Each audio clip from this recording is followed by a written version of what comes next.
This is F.D.Recovery, where we interview addicts and alcoholics. Our aim is that through this podcast, we might help you on your journey of recovery. Thank you for listening.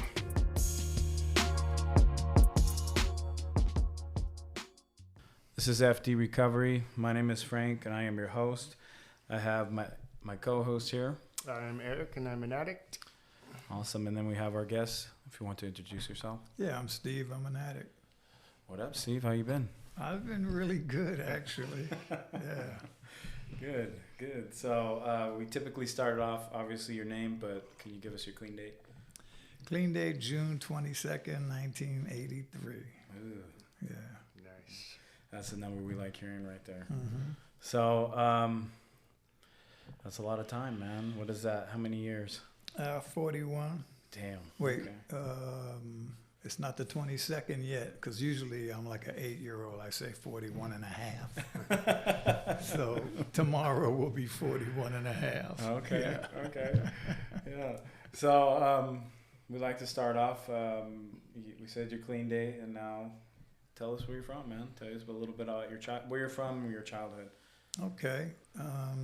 So born and raised in New York City, the product of an affair.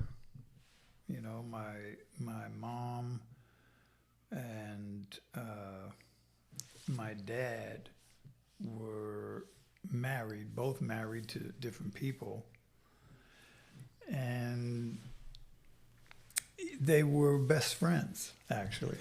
You know, like my mom's best friend was my dad's wife, and my dad was my mom's husband's best friend. They played on the same softball team.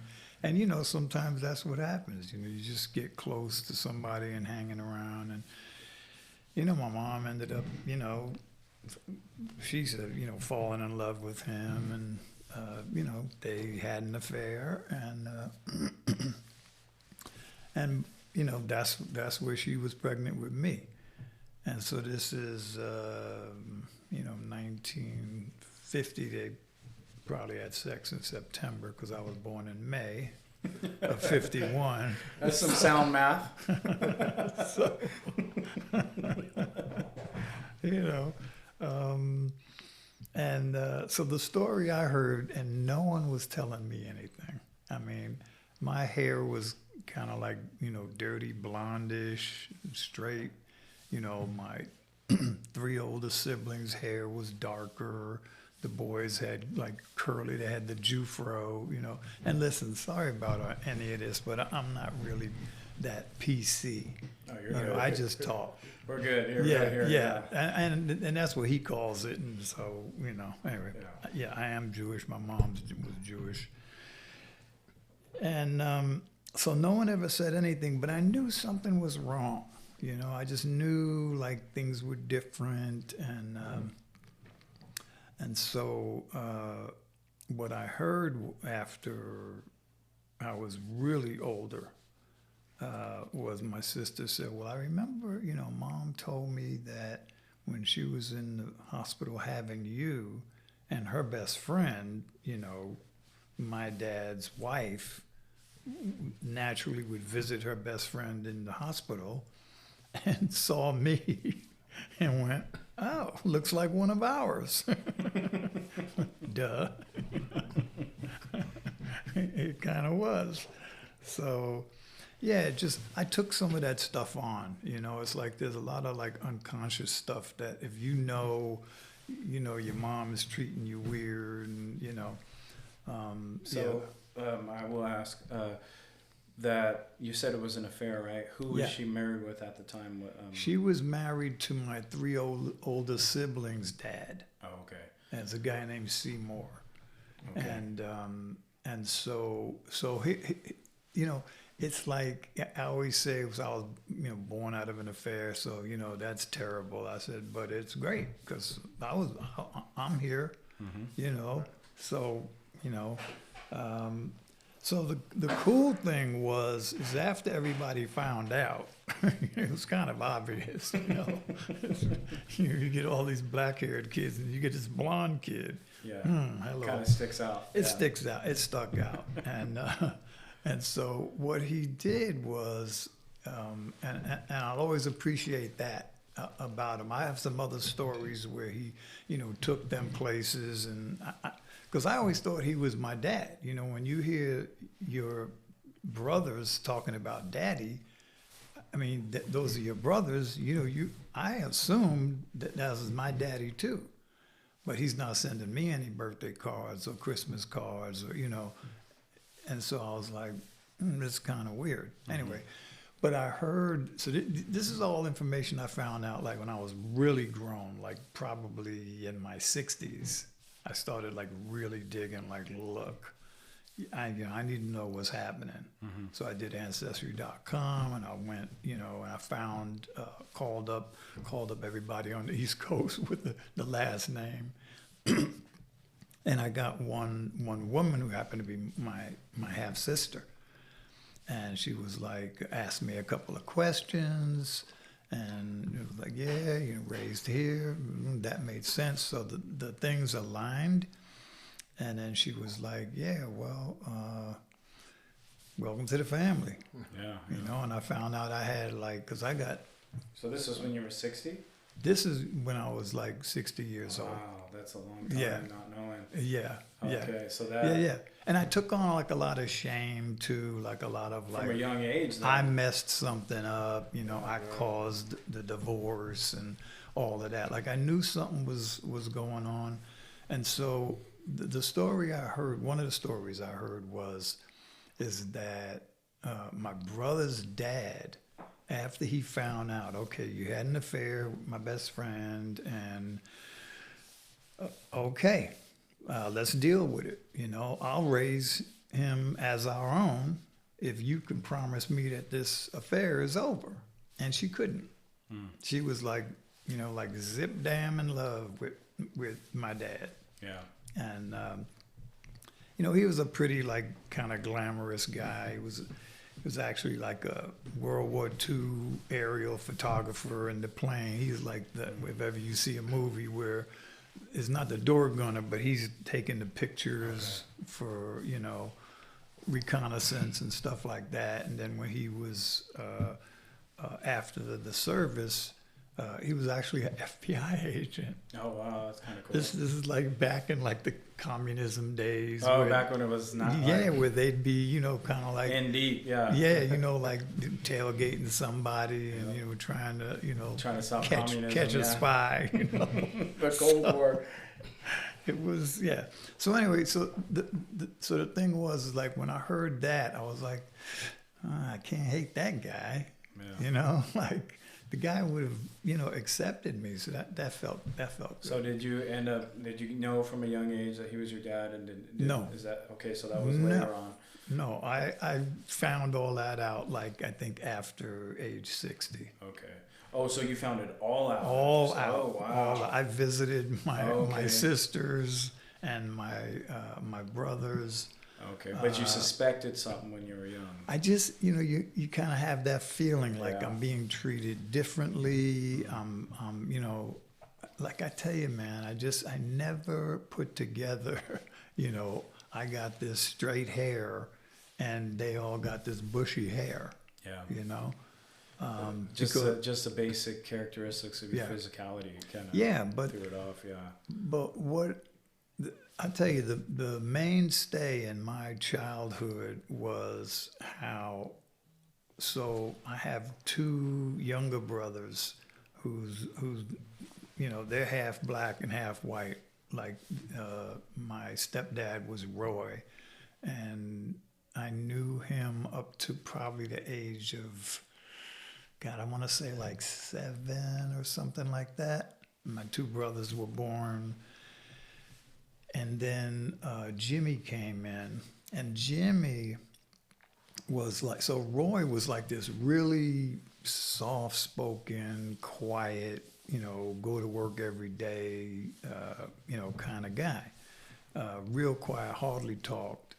just, and then but Jimmy was like a gangster. I mean, he was, and both of them were drinkers. Like both of them were like stone cold alcoholics. Yeah. So, what age did you first use?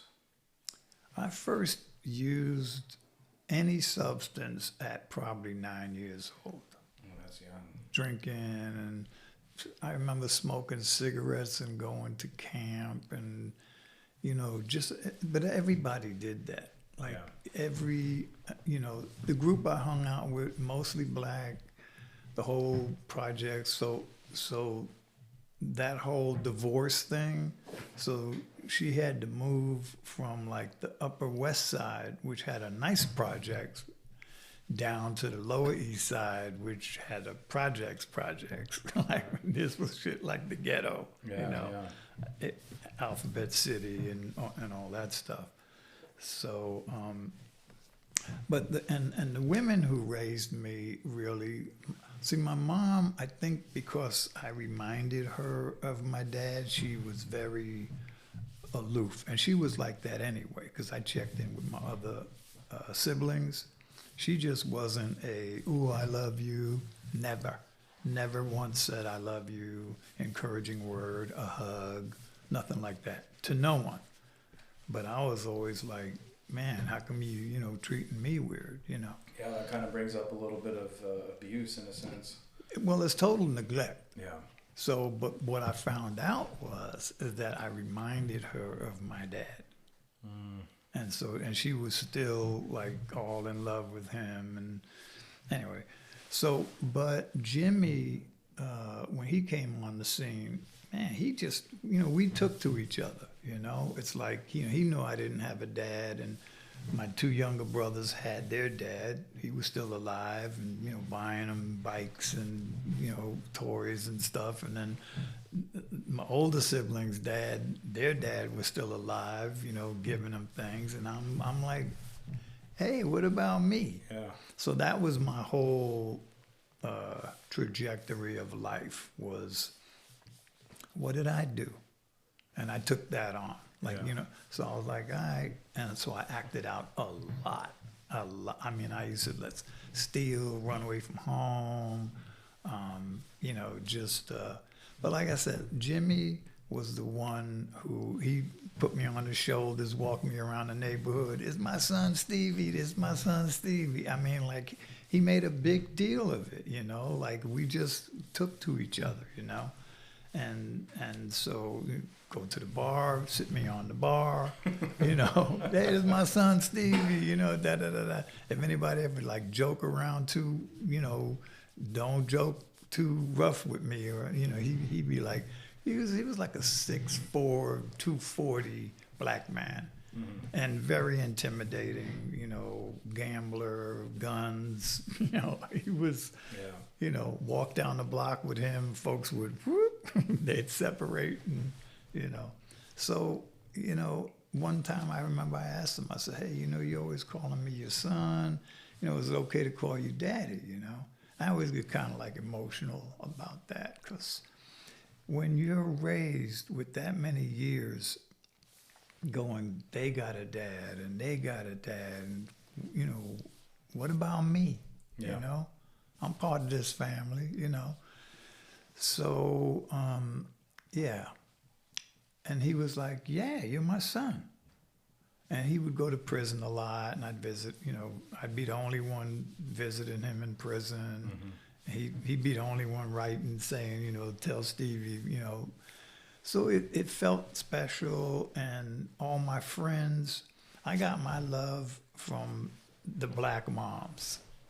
I mean, there was like, Miss Mabel Johnson and Miss Helen, Miss Virginia, Miss Green, Miss Australia, all these women telling you, man, I walk in the house and they say, hey, baby, give me some sugar, and I kiss them, they hug me, and you want some breakfast, and, So that's where I went to, to get the love I needed, And then the using was just like normal.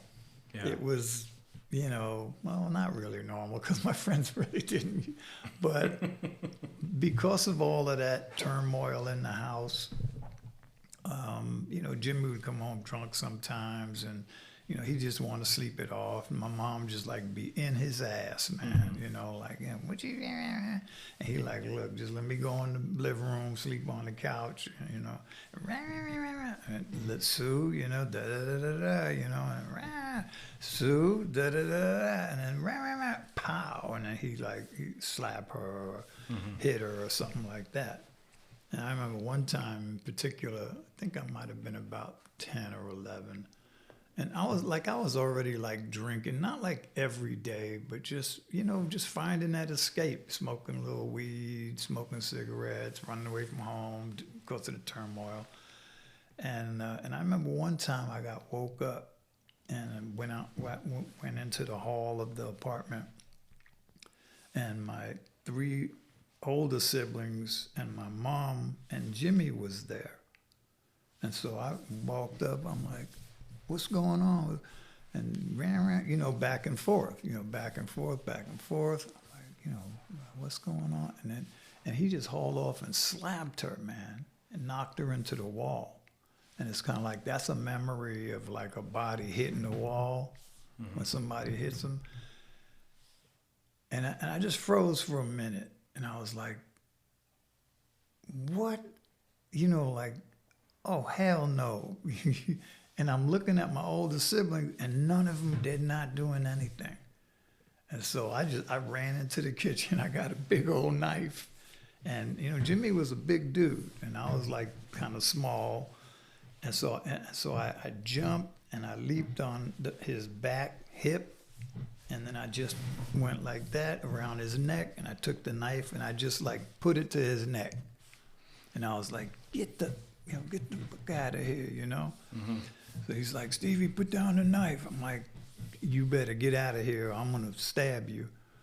And he goes out the apartment, and then we're out in the hall. I always laugh about this because it's funny when I picture the scene. You know, I'm like, get out the house. He gets out the apartment, and he's in the hallway, and I'm like, now what? Like, I got to get back in the house, you know.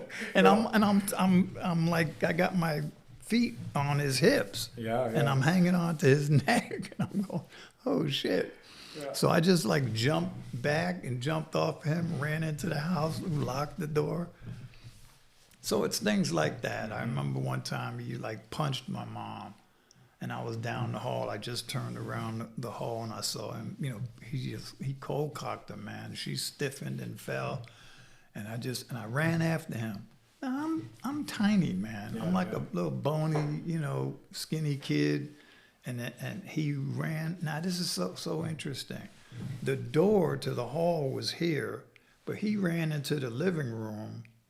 Out the window, we were on the first floor, because I was chasing him, and he jumped out the window. Now the door was there. I never understood that, but so somehow I scared him a little bit. You know, he's like, "Oh, he's gonna grab another knife. This is crazy." You know, yeah.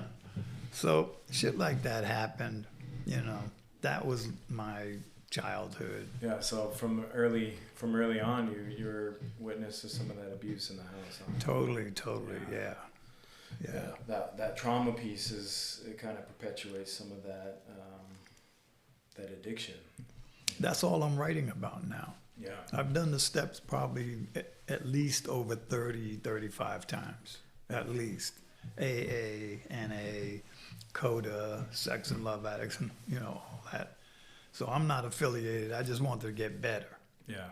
And when all these issues came up, way back when, like when I was 2 years clean, 3 years, 4 years, I went to those places, went to the meetings, did sponsors, did the step work, and you know, so found out a lot of stuff. And so, you know, for me, it's like, you know what, I'm just doing step work now, kind of like homework. Yeah. Like I already know most of, you know, what my triggers are and all that stuff. I'm pretty on living naturally in recovery. It's just my natural way.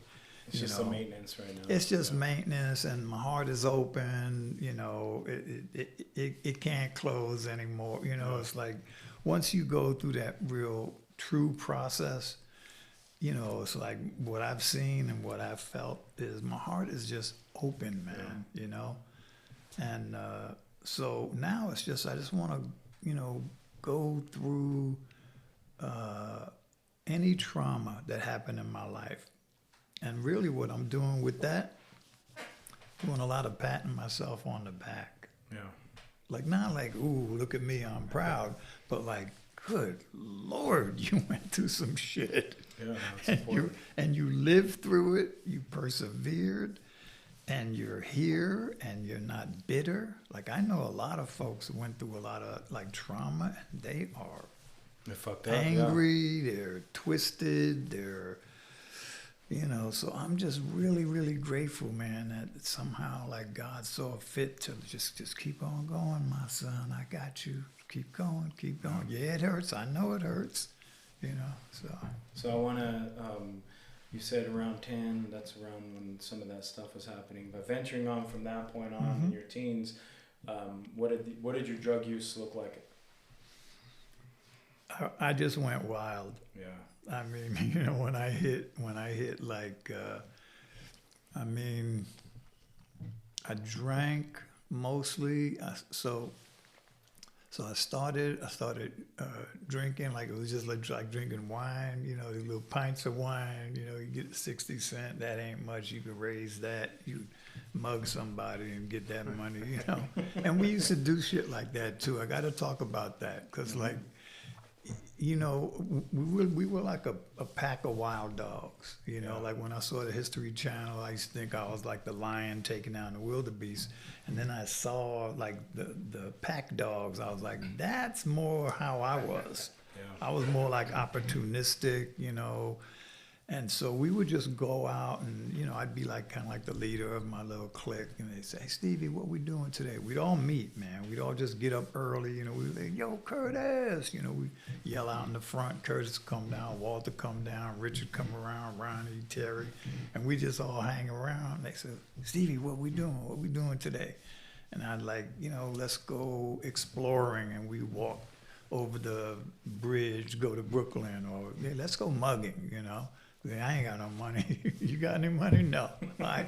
So we just go and we just like, you know, yoke people. And, you know, we were kind of proud that it wasn't like, we didn't do it as a pack.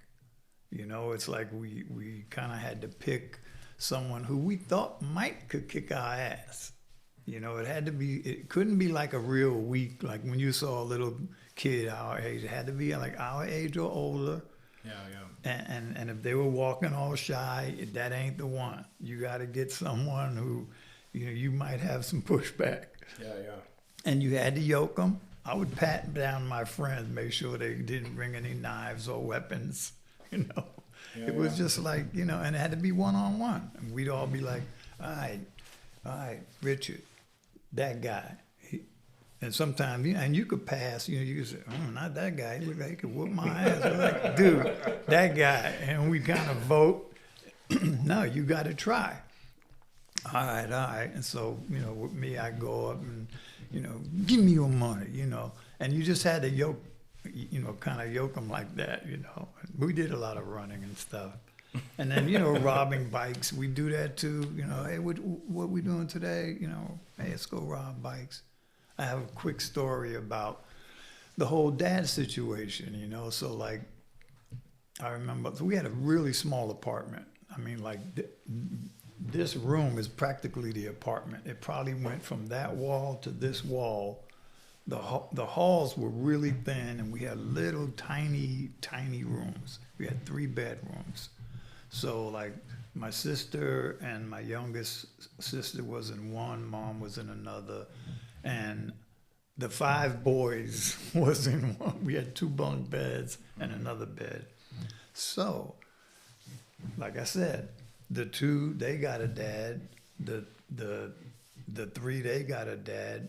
Sister didn't want a bike. The 2 wanted a bike, so they got 2 bikes from my older brothers. 2 bikes from my younger brothers. I ain't got a bike. And I'm like, Mom, what's up? Yeah, yeah. Everybody got a bike. What's going on here? I ain't got a bike. I like a bike, I want a bike. She's like, we don't have enough room. Because right when you walk in, I swear, it was just enough for 4 bikes. It's like there's a closet there. And I was like, nah, that shit's wrong, man. That's wrong. I'm getting a bike. She's like, well, we can't keep it here. So we go up to Central Park. We walk up to Central Park. The whole thing was an adventure. And then we robbed some bikes. Yeah. So I robbed the bike and brought it in the house. Mom's is like, you can't keep that bike in here. We don't have enough room. So I put it right outside the door. And then I don't know if you've ever heard that song by, Hate It or Love It. Hate It or Love It, Mm-hmm. Done stole my bike. Yeah. So I totally relate to that because next morning, bike's gone, stole my bike, Yeah, the 50 Cent song. Yeah, and we used to talk like that. So, but the drinking, I remember on my 12th birthday, we got 2 pints of Bacardi, went to the park, me and a couple of my boys, and drank, had a Coke, and, and we got all drunk. We finished one of them, and then the cops were driving in the park. This is over by the East River in New York. And sort of, hey, what are you kids doing? And I'm trying to hide the bottle. Cops like, what you got back there? I'm like, nothing. Just, man, give me that bottle. So he took the one that we had like a little pinch left. He goes over to the East River. He pours that out. And he getting back in his car. I'm like, he got that other whole bottle. So I'm mouthy, man. I go, hey, what you doing with that bottle? He grabbed me, he slapped the shit out of me.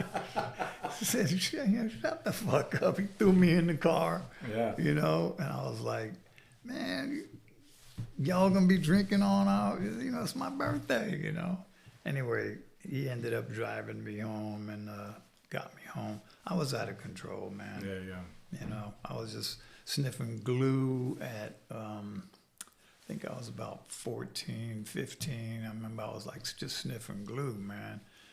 Just trying to just kind of leave reality, you know what I mean?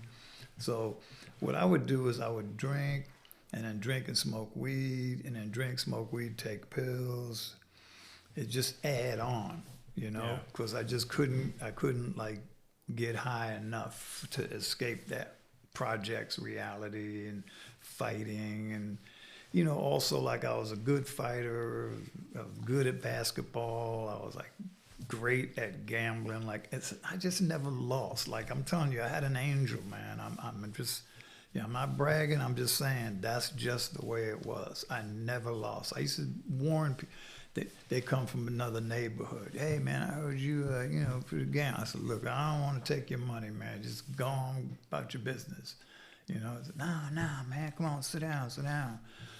Like, all right, but look, when you broke, don't be crying to me, And I'd sit down and boop, take all their money. I'd always give them like $10 back or $20 back because, I don't want them like, jumping on me. Yeah. So it's like, and that's the way it was too. So I was a good fighter. I had people coming from other neighborhoods, hey man, hey white boy. So look, yeah, I'm a white boy. Hey, fucking punk, yeah, I'm a punk. Hey, fucking faggot, yeah, I'm a faggot. Try to walk away. I'm trying to walk away, man. I'm trying to walk away. And then they push me. I give them one push. Push me, I'm all right, cool. I don't want to fight. I'd be trying to walk away. My friends would be like, we used to use the N-word a lot. I mean, that's just the way we spoke, like everybody was just like that. And so they would say, hey, man, don't fuck with that. He crazy, like they would be trying to warn the people. And then usually they wouldn't stop. I got this white boy on the run. They push. And then I just turn around. I look at them, relax. I say, all right, man, but you better try to kill me because I'm going to try to kill you. Yeah. And then I just get into a stance. I think I had two that would at least a couple of hits before they stopped or I kicked their ass. Most would just say, whoa. I was just messing with you, because they would see, like, I'm not playing, man, because I was so scared. I was just so scared. And so I would just kind of snap. So it was weird. So the glue took me to, my mom, I was out of control. Yeah. I mean, the cop bringing me home from being drunk and, just stealing bikes and, you're roaming the streets. That's where I got my education. That's where I felt accepted. I would bring the language back, and she said, don't bring that street talk into this house, And she was real adamant about that. And so when I was all glued up, Randy told me a story. My brother Randy, he said, man, do you remember when Mommy just smacked the shit out of you? I said, Mommy never hit me. He said, oh, yeah. He said, you came in the door, and she said, you been sniffing glue? And so when you sniff glue, you lay back, and the glue goes all over your face. And so, and you're not aware. You're like all stupid and goofy. And so I come to the door, and she goes, you been sniffing glue? I'm like, no. and she hauled off and slapped me, and I just laughed. Randy said, man, and you just said, ha, ha, ha. I was like, well, you're high on glue. So out of that, my mom came to me one day and she said, listen, you've been seeing doctors, counselors, therapists. So they got you into that real young. Nothing seemed to be working because I'm out of control. I'm out of control, man. She tried to punish me. You step a foot out this door. Fine, I climb out the window, I told you to, hey, I didn't step a foot out the door. I went out the window. Just all that kind of shit. Just being a smart ass. Yeah, hearing stuff from camp. Went to boys club camp and got stripped down and fucking, that was huge traumatic, man. Because I remember when I came back I was 11, I remember. When I came back from boys club camp and these counselors told me to do something, I was like, you don't talk to a kid like me unless you come correct. Yeah. And so he was like, go blah blah, and the way he said it, his tone, and I'm out of control anyway. I'm like, man, who the fuck you talking to, And he's like, what? He said, I told you to go do that. So I ain't doing that shit. And tell some of your little boys, So anyway, he had all his cabin, the guys he was over, jumped me, stripped me down naked. Oh, wow. And then they had me in the quad, right in the quad where all the cabins are around, on knuckles and toes. And I'm naked, everybody laughing. Staff too, man. That really messed me up. That'll fuck you up in the all head. The staff and all the boys there. And I was like, my heart just shut down. Yeah. Like after that point, like I see pictures of me when I was in camp sometimes and I'm all smiley. After that, you don't never see a smile. Yeah. And so when I came back, I was like ruthless. I remember I hit this kid in the head one time real hard. And so getting back to the glue and my mom, she's, man, you out of control, it's like I'm trying to help you out, but nothing seems to be working. How about you go to Bellevue Hospital, it's a psych ward, and maybe they could help you. I'm like, I ain't going to no psych ward, they're going to chain me up or they're going to keep me there forever, And so I agreed. I said, man, well, I am out of control, And, I had some awareness. So there was some there, yeah. I was like awareness. 15, and so I kind of knew, and I was like, okay, I'll go, but you got to be able to sign me out. Like if I've reached my limit and I gave it a try, you know, they can't just keep me there. So she said, okay. She agreed to that. So I went to Bellevue Psych Hospital, Psych Ward, teenagers, and was in there, still violent, man. You know, I was a very protective dude. You know, it's like if you were my friend, you know, I would say, man, you're fucked, man, because like no one can fuck with you now, because I'll ruin them. Yeah. You know, I was just very protective, and so in the hospital, I had this one friend. Me and him got real close. And this one kind of weird dude, you know, kept, you know, calling him the N-word and, you know, just, you know, man, you know, kind of getting in his ass, you know. And so he was talking, I saw him, he was down one day. I was like, what's going on, man, you know? He's like, you know, so-and-so, you called me the N-word. I'm like, whoop. That's it, I get triggered, man. You know, I'm very protective. So I went up to the guy, went to his bed. He was sitting in his bed all cross-legged.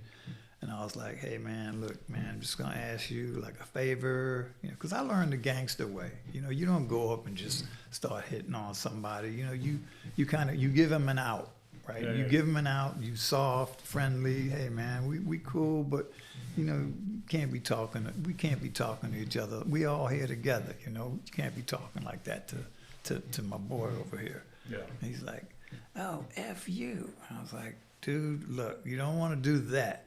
Okay, so I'm just telling you, please stop doing that. So then he started calling me a dirty Jew and a kike and all that shit. I'm like, dude, I just told you, you don't want to do that, man. Yeah. And he's like, nah, what are you going to do? And I just jumped on his bed and just started wailing on him, man. The guy was really bloody. And then we just got off. And like I said, like, I think I was kind of like sociopathic in a way. Yeah. Like, you know, you had to get this kind of cold demeanor when you're on the streets like that. Yeah. And I just got up and I took my pajama shirt. And I was like, all right. My boy's name was Hercules because he was really built. I was like, all right, come on, Hercules, you know where we going. So they're going to put us in the real psych ward with the real crazy. The lockdown facility. And sure enough, we went up to the 7th floor, you know, and Thorazine and all that stuff. So that didn't work. I stayed there for about 4 months. And then finally I was like, you know, look, man, I'm just kind of coasting and they ain't telling me anything. They're not doing anything. And, you know, so then I think my mom signed me out, and that was kind of cool. I think I met my girlfriend around that time after I got out, and I was like, I think I was 16, she was 15, and something just clicked, you know, something clicked. And by the way, I went with one girl from about 12 to about 14, and then I also had a boyfriend. You know, so when I ran away from home, I would go to the West Village, and that's where all the gay scene was happening, right? So they see me, and I know now because, like I said, I've done a lot of writing, man. Yeah. So you see a youngster, and you know he looks kind of, you know, like, you know, kind of rough around the edges and shit. So I imagine I was attractive to them. Yeah. And for me, it was like, look, if I could find a place to sleep, $10 a meal, and maybe some drugs, maybe drink, maybe some weed. For me, it was all a deal. Just It was transactional, and I've done therapy for ages and never felt victimized. They're the perverts, right? They was the adults. But in me, it was all like, hey, man, I got what I wanted and what I needed. They got what they wanted, and it was all cool. So I always say, sometimes when I'm chairing a meeting, I say, yeah, I had a boyfriend and a girlfriend from the age of 12 to about 15, 16, you know. And then I had another guy who used to come by the house, the apartment. He had a little white Corvair. He was like a Puerto Rican soap opera star. And, you know, somehow, I don't know how we met, but we clicked. He'd drive by, and I have my girl Tina over here, and I said, all right, cool, I'm going to go hang out with Eddie. And, you know, and then we'd go. He was gay, transactional again, you know, buy me some clothes. You know, always had hand-me-down clothes or cheap-ass clothes. So, you know, for me, it was like just part of like, living down there, and it was very natural in that neighborhood. You did what you had to do. Yeah, simple as that. And when I met my girlfriend, so it was like I said, 16, and then real important, like in my life, was my oldest brother. He was like a dad figure, right? So in my mind, my next older brother was already in the Navy. My oldest brother probably was going to get tapped to get drafted. Vietnam was happening. This was like in 67, going to 68. And I was like, well, shit. I got this girlfriend. I'm selling weed. I'm taking pills. I'm drinking. My trajectory is taking me to prison just like all the rest of my boys, you know. So maybe I should join. And then the law was you can't have 3 sons in during a wartime at the same time. So that's where the Band of Brothers that moved. That's where that law came into place. So I knew about that. I was like, well, I'll join the Army so that way I'll keep my oldest brother out. That was my main motivation.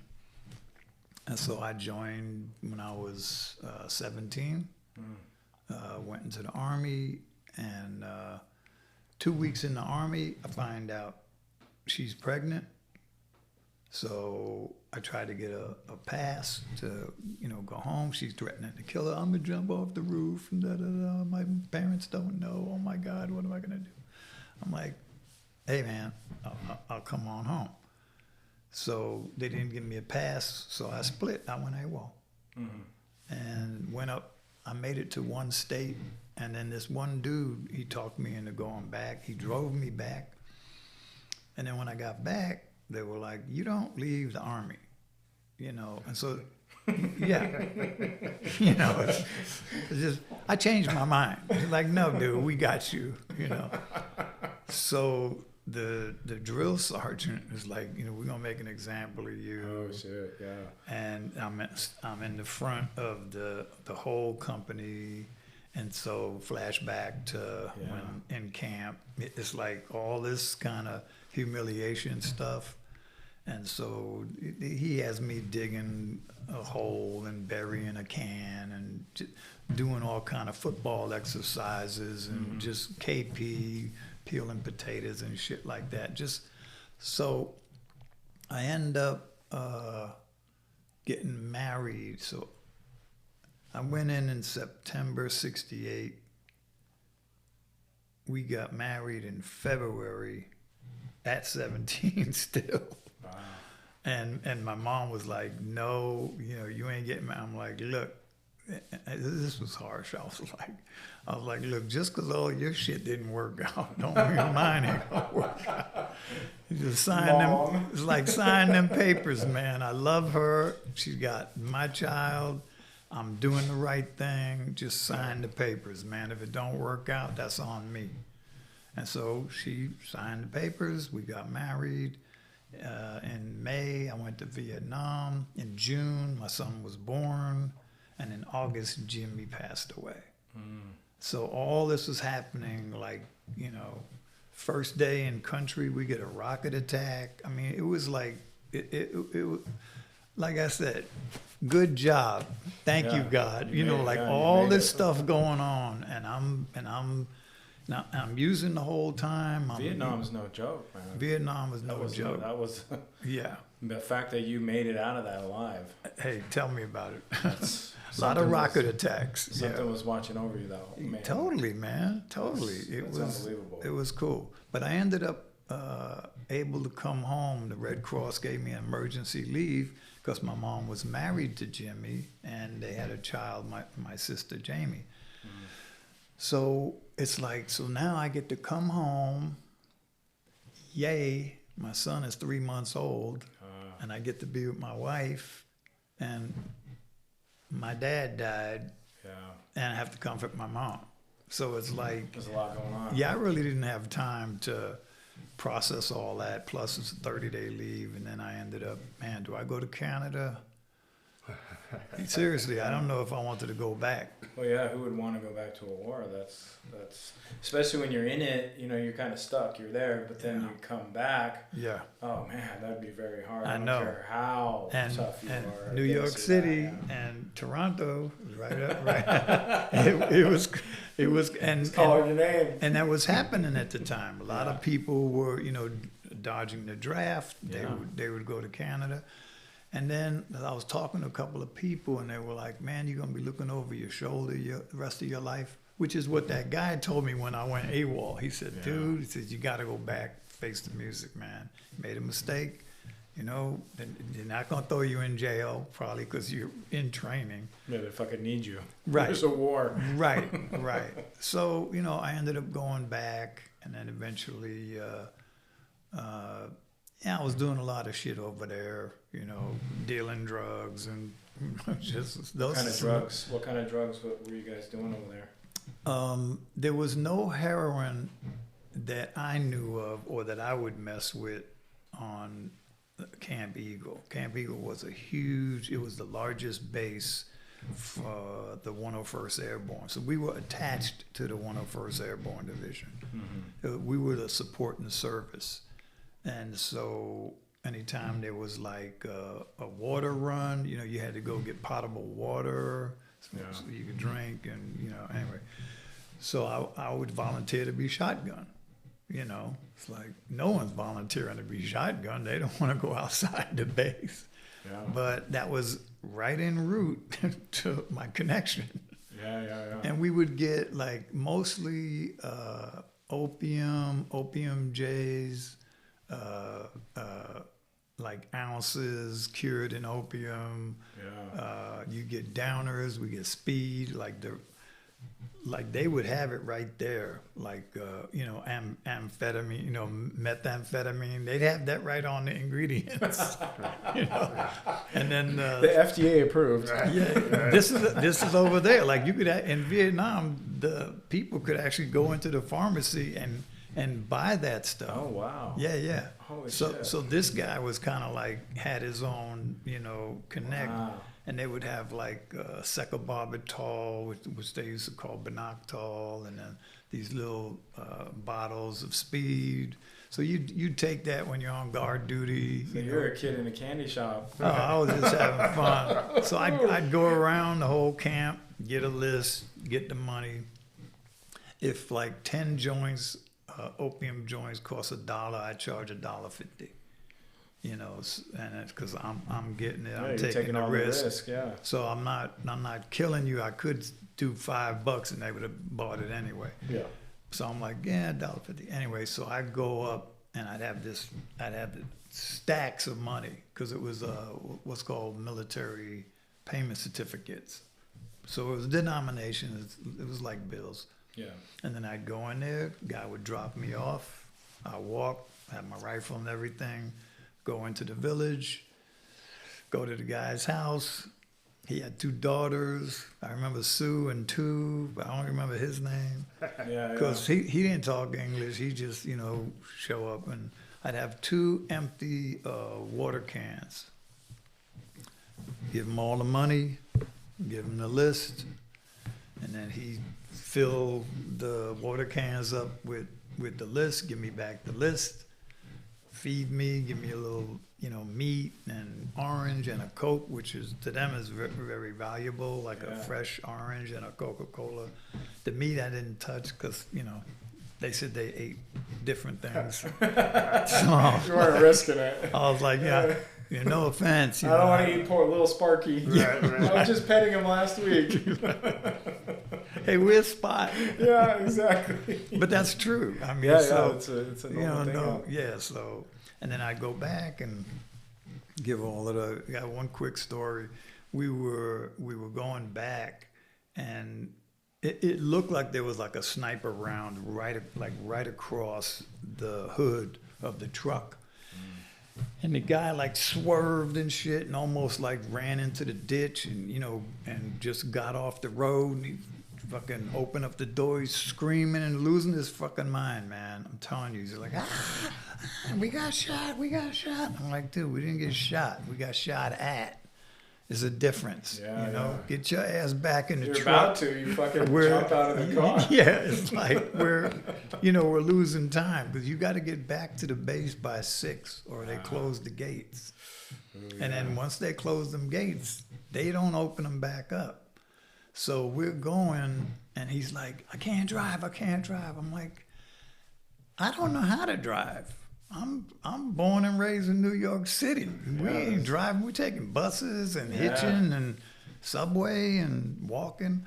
He's like, I can't. He's really freaking out. I mean, like this. I've never seen a dude freak out like this. Wow. And so he goes, you got to drive. I'm like, I don't know how to drive. And this is a truck. And it's a stick shift. Oh, shit. So I don't know how to drive a 2.5-ton truck with the water, the potable water. God. Probably more than that. So he says, I'll show you.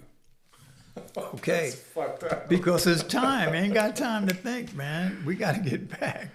So we go in, boom, boom, boom, keep this part of the star on the side of the road and just hit it and don't stop. Don't hit the brakes. Just keep on going. So boom, boom, boom. I'm grinding. I finally find it. Yeah. We're coming down this long road and the camp is there, and I swear it's just like a movie, man. The gates are closing slow, and I'm driving now, right? No. So I'm going, they can't hit a fucking horn. We're halfway down the road, and so I lean out and I'm going like this. I show my face, cause the MPs, military police, I'm copping for them too, right?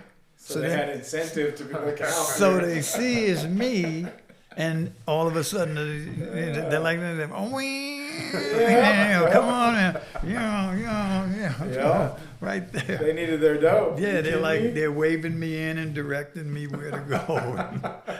So there was some funny shit, and then they ended up getting me for a whole lot of different things, and I ended up going in jail in Vietnam, and. It was a whole lot of shit. Was it drug related? No. Okay. No, they couldn't catch me, and that was part of what pissed them off. It's like I did so much stuff. The supply sergeants were stealing supplies. The infantry, like I said, I was around the whole camp, getting to know people. Infantry was mad at me one time. I was like, what are you mad at? Well, you guys are you ain't sending us our boots, and these fucked up boots, we're getting like jungle rot and our fucking uniforms and going out. I'm like, that's not us, man. We're sending the supplies. You guys, the supply sergeant, is fucking selling them. Yeah. Black market shit.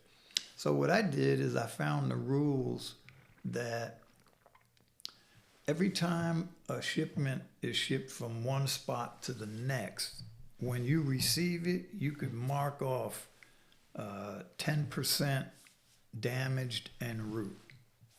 You can just mark it off. Mm-hmm. So you get 10 boxes of pants or boots. You get 9 received, damaged en route.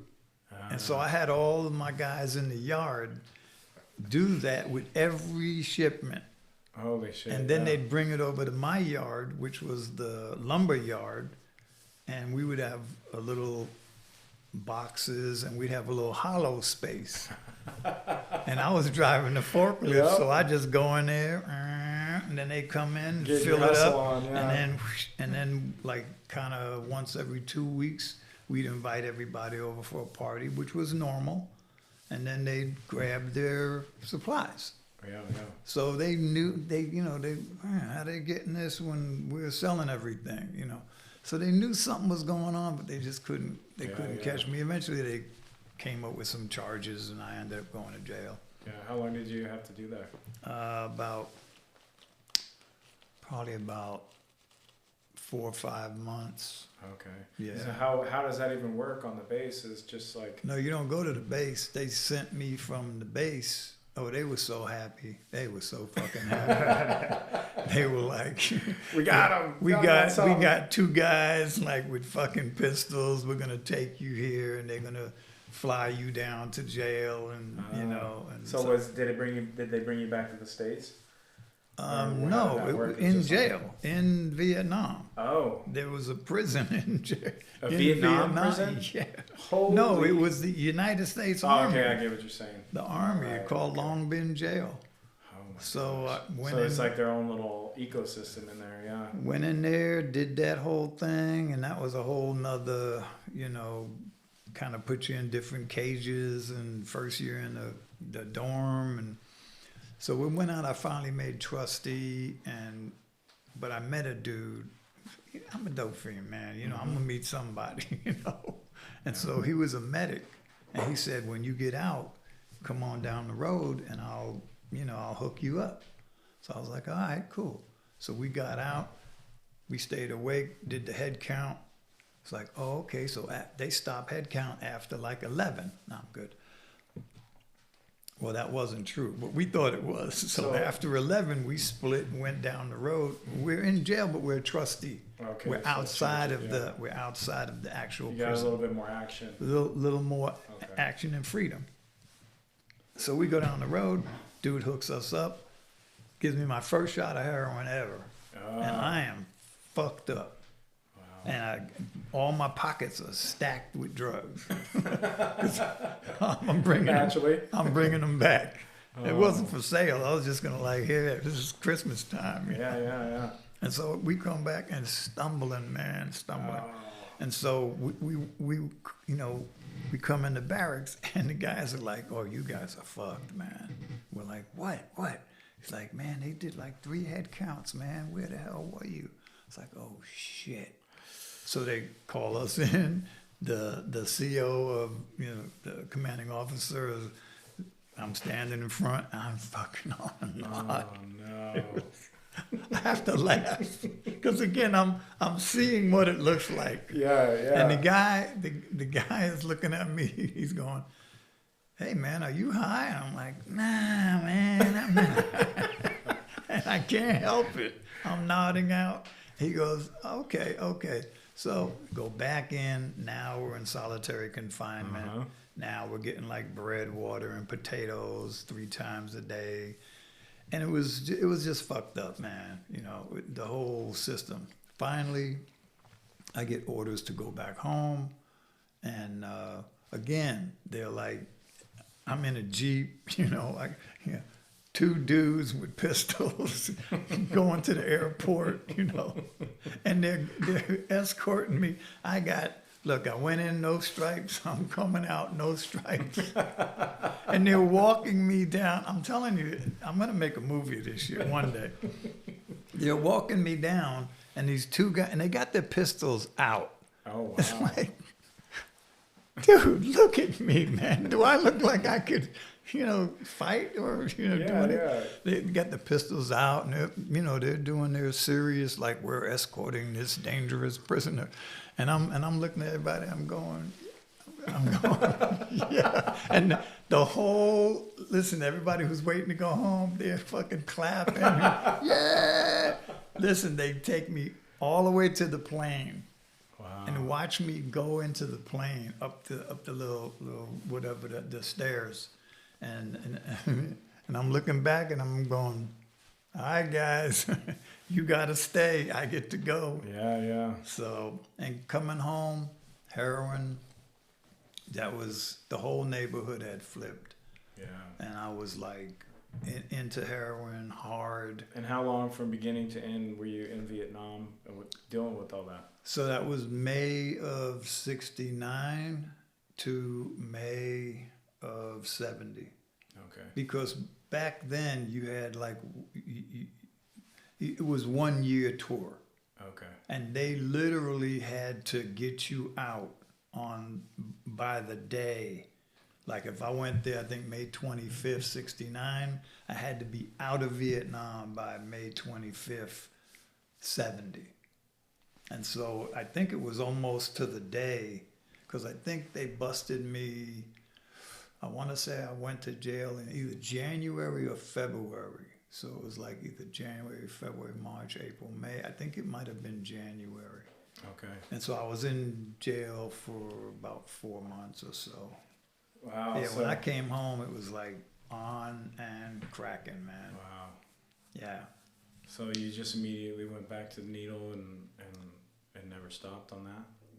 Because Well, you said you shot up first and Just one, it was one time, but man, I mean, look, I ain't trying to sell anybody. So if you're listening, heroin is terrible.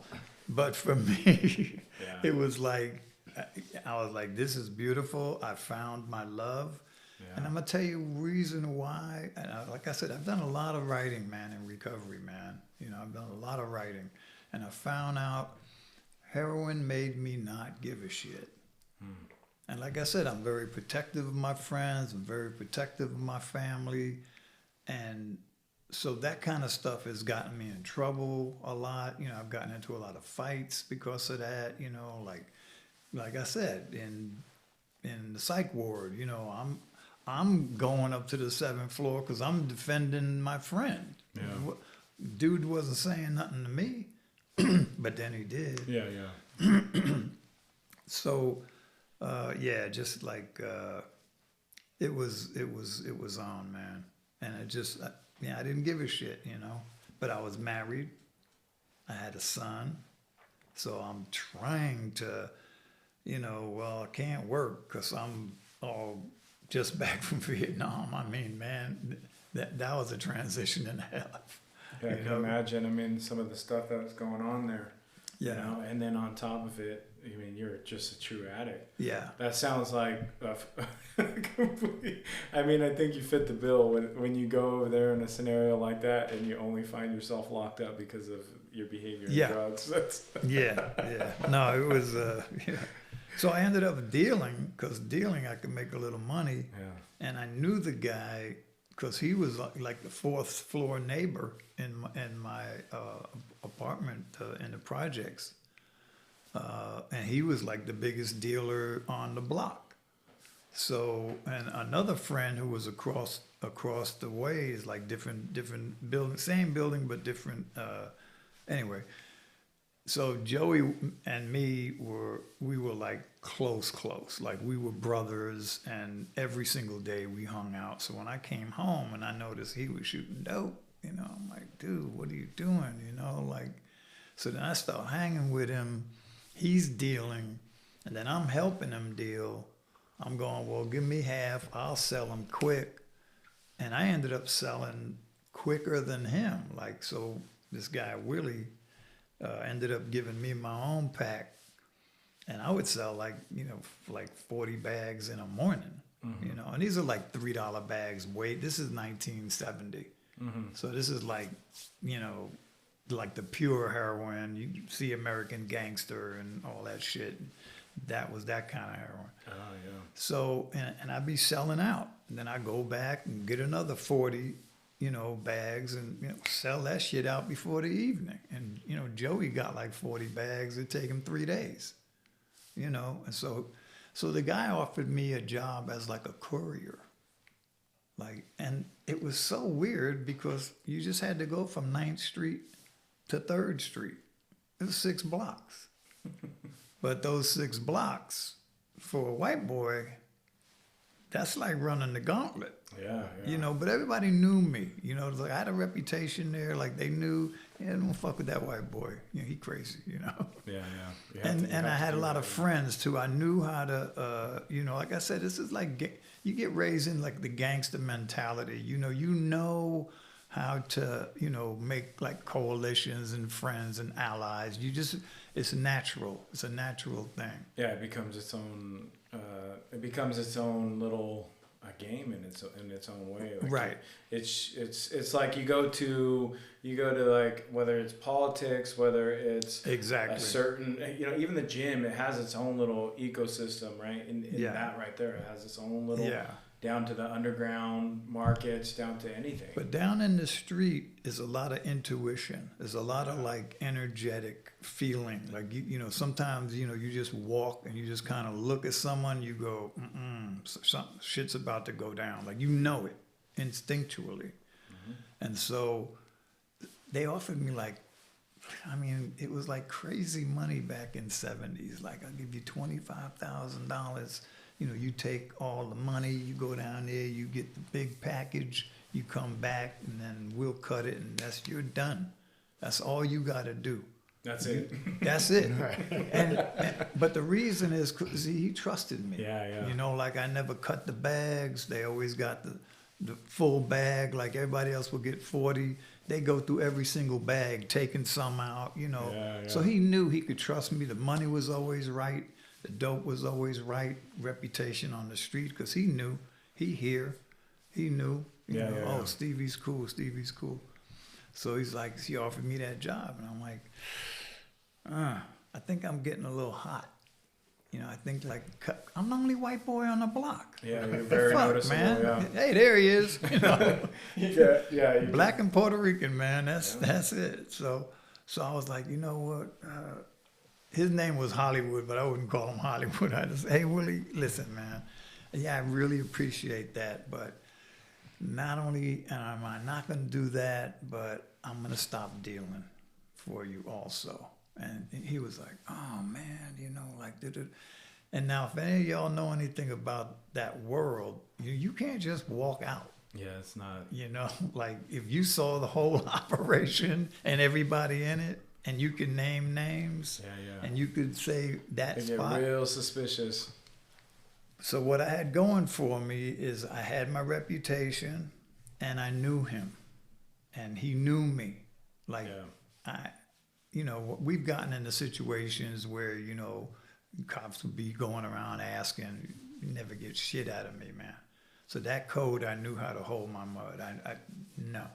So what we did is we just kind of looked at he looked at me, and he just kind of like looked and stared, and I was just like looking at him, and then he kind of went like just like a little nod of the head, and I was like, you know, gave him like a, you know, and please, you know, like, you know, this is me. Yeah. You know, and then he was like, all right, I can respect that. And then I walked away. Nice. And I was like, were you still, during this process of wanting to quit, were you still actively using? I was shooting dope. When I walked out the apartment, I said, what the fuck are you doing? Now what you gonna do? So what made you get to that decision?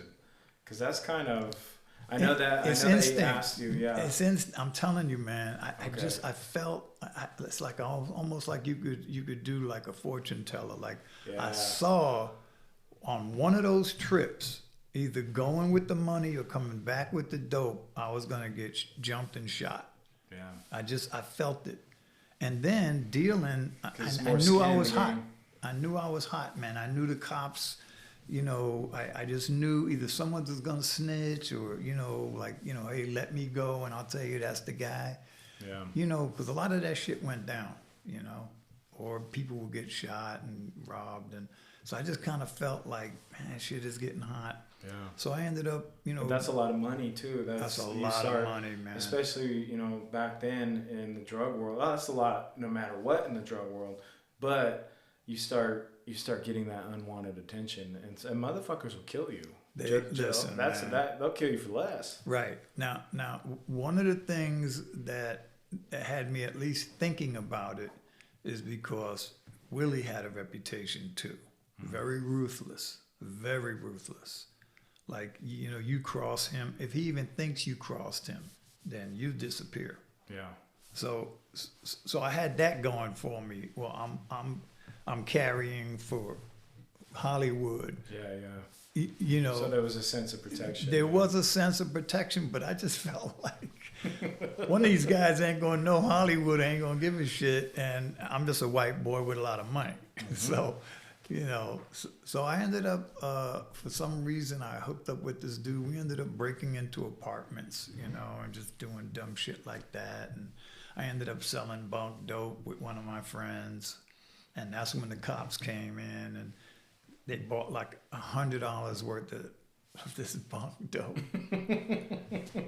And then they came back, and I saw them when they came back second time, and I took off running. And he's like, he shot one shot, and I froze. You know, I don't think he shot at me. I think he just shot Scare in the you, air, yeah. like, and that's enough. You hear like, pow, you know, ooh, you gonna stop.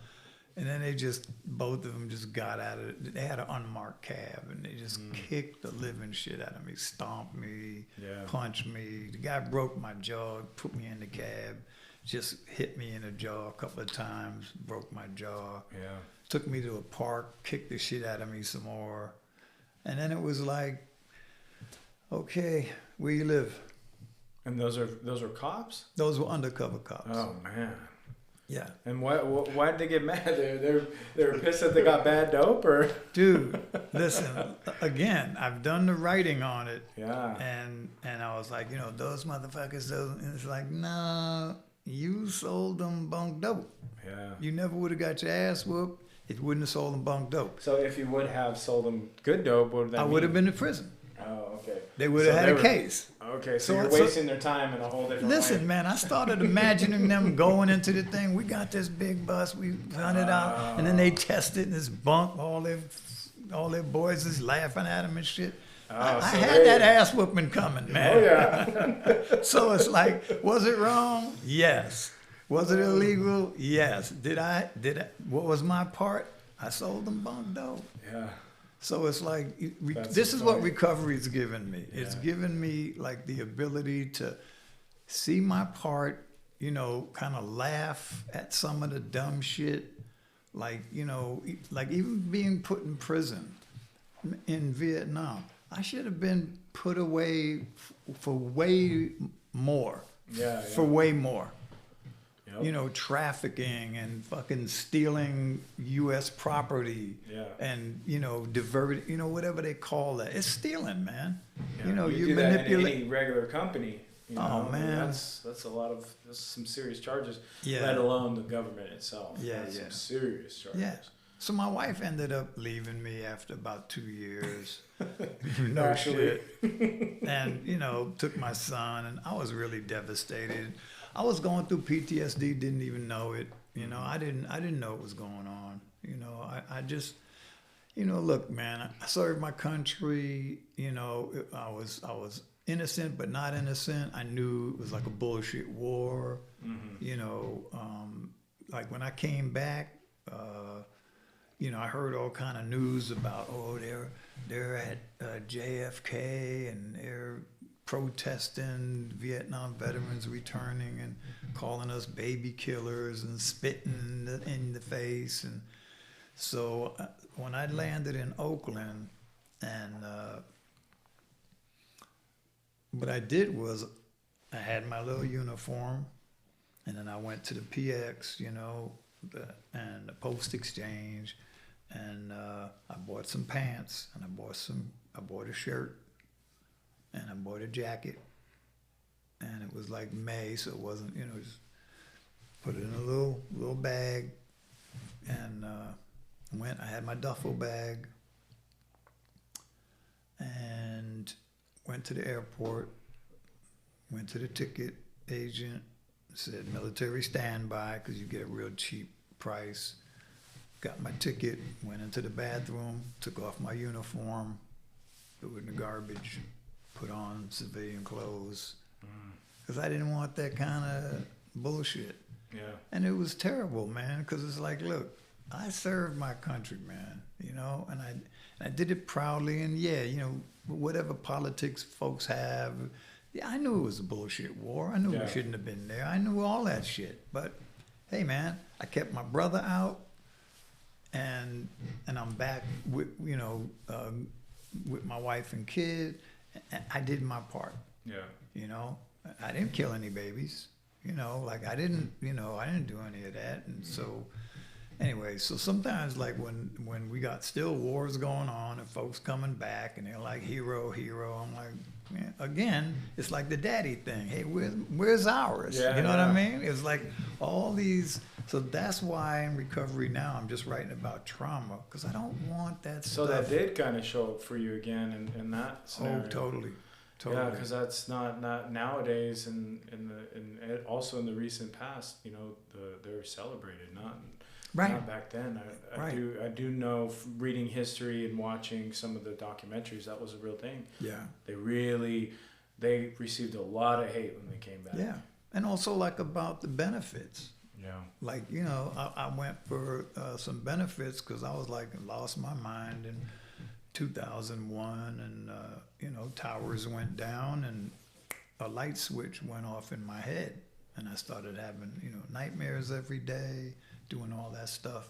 So it's like, this is real stuff, you know? And I don't know whether it's denial or just, you know, you got too much other stuff in life going on, so you don't think about it. But, you know, recovery has, like, given me a life and saved my life. Yeah. I could always go back to, you know, well, be honest about it, you know, oh, I have to accept it, be open-minded, you know, be willing.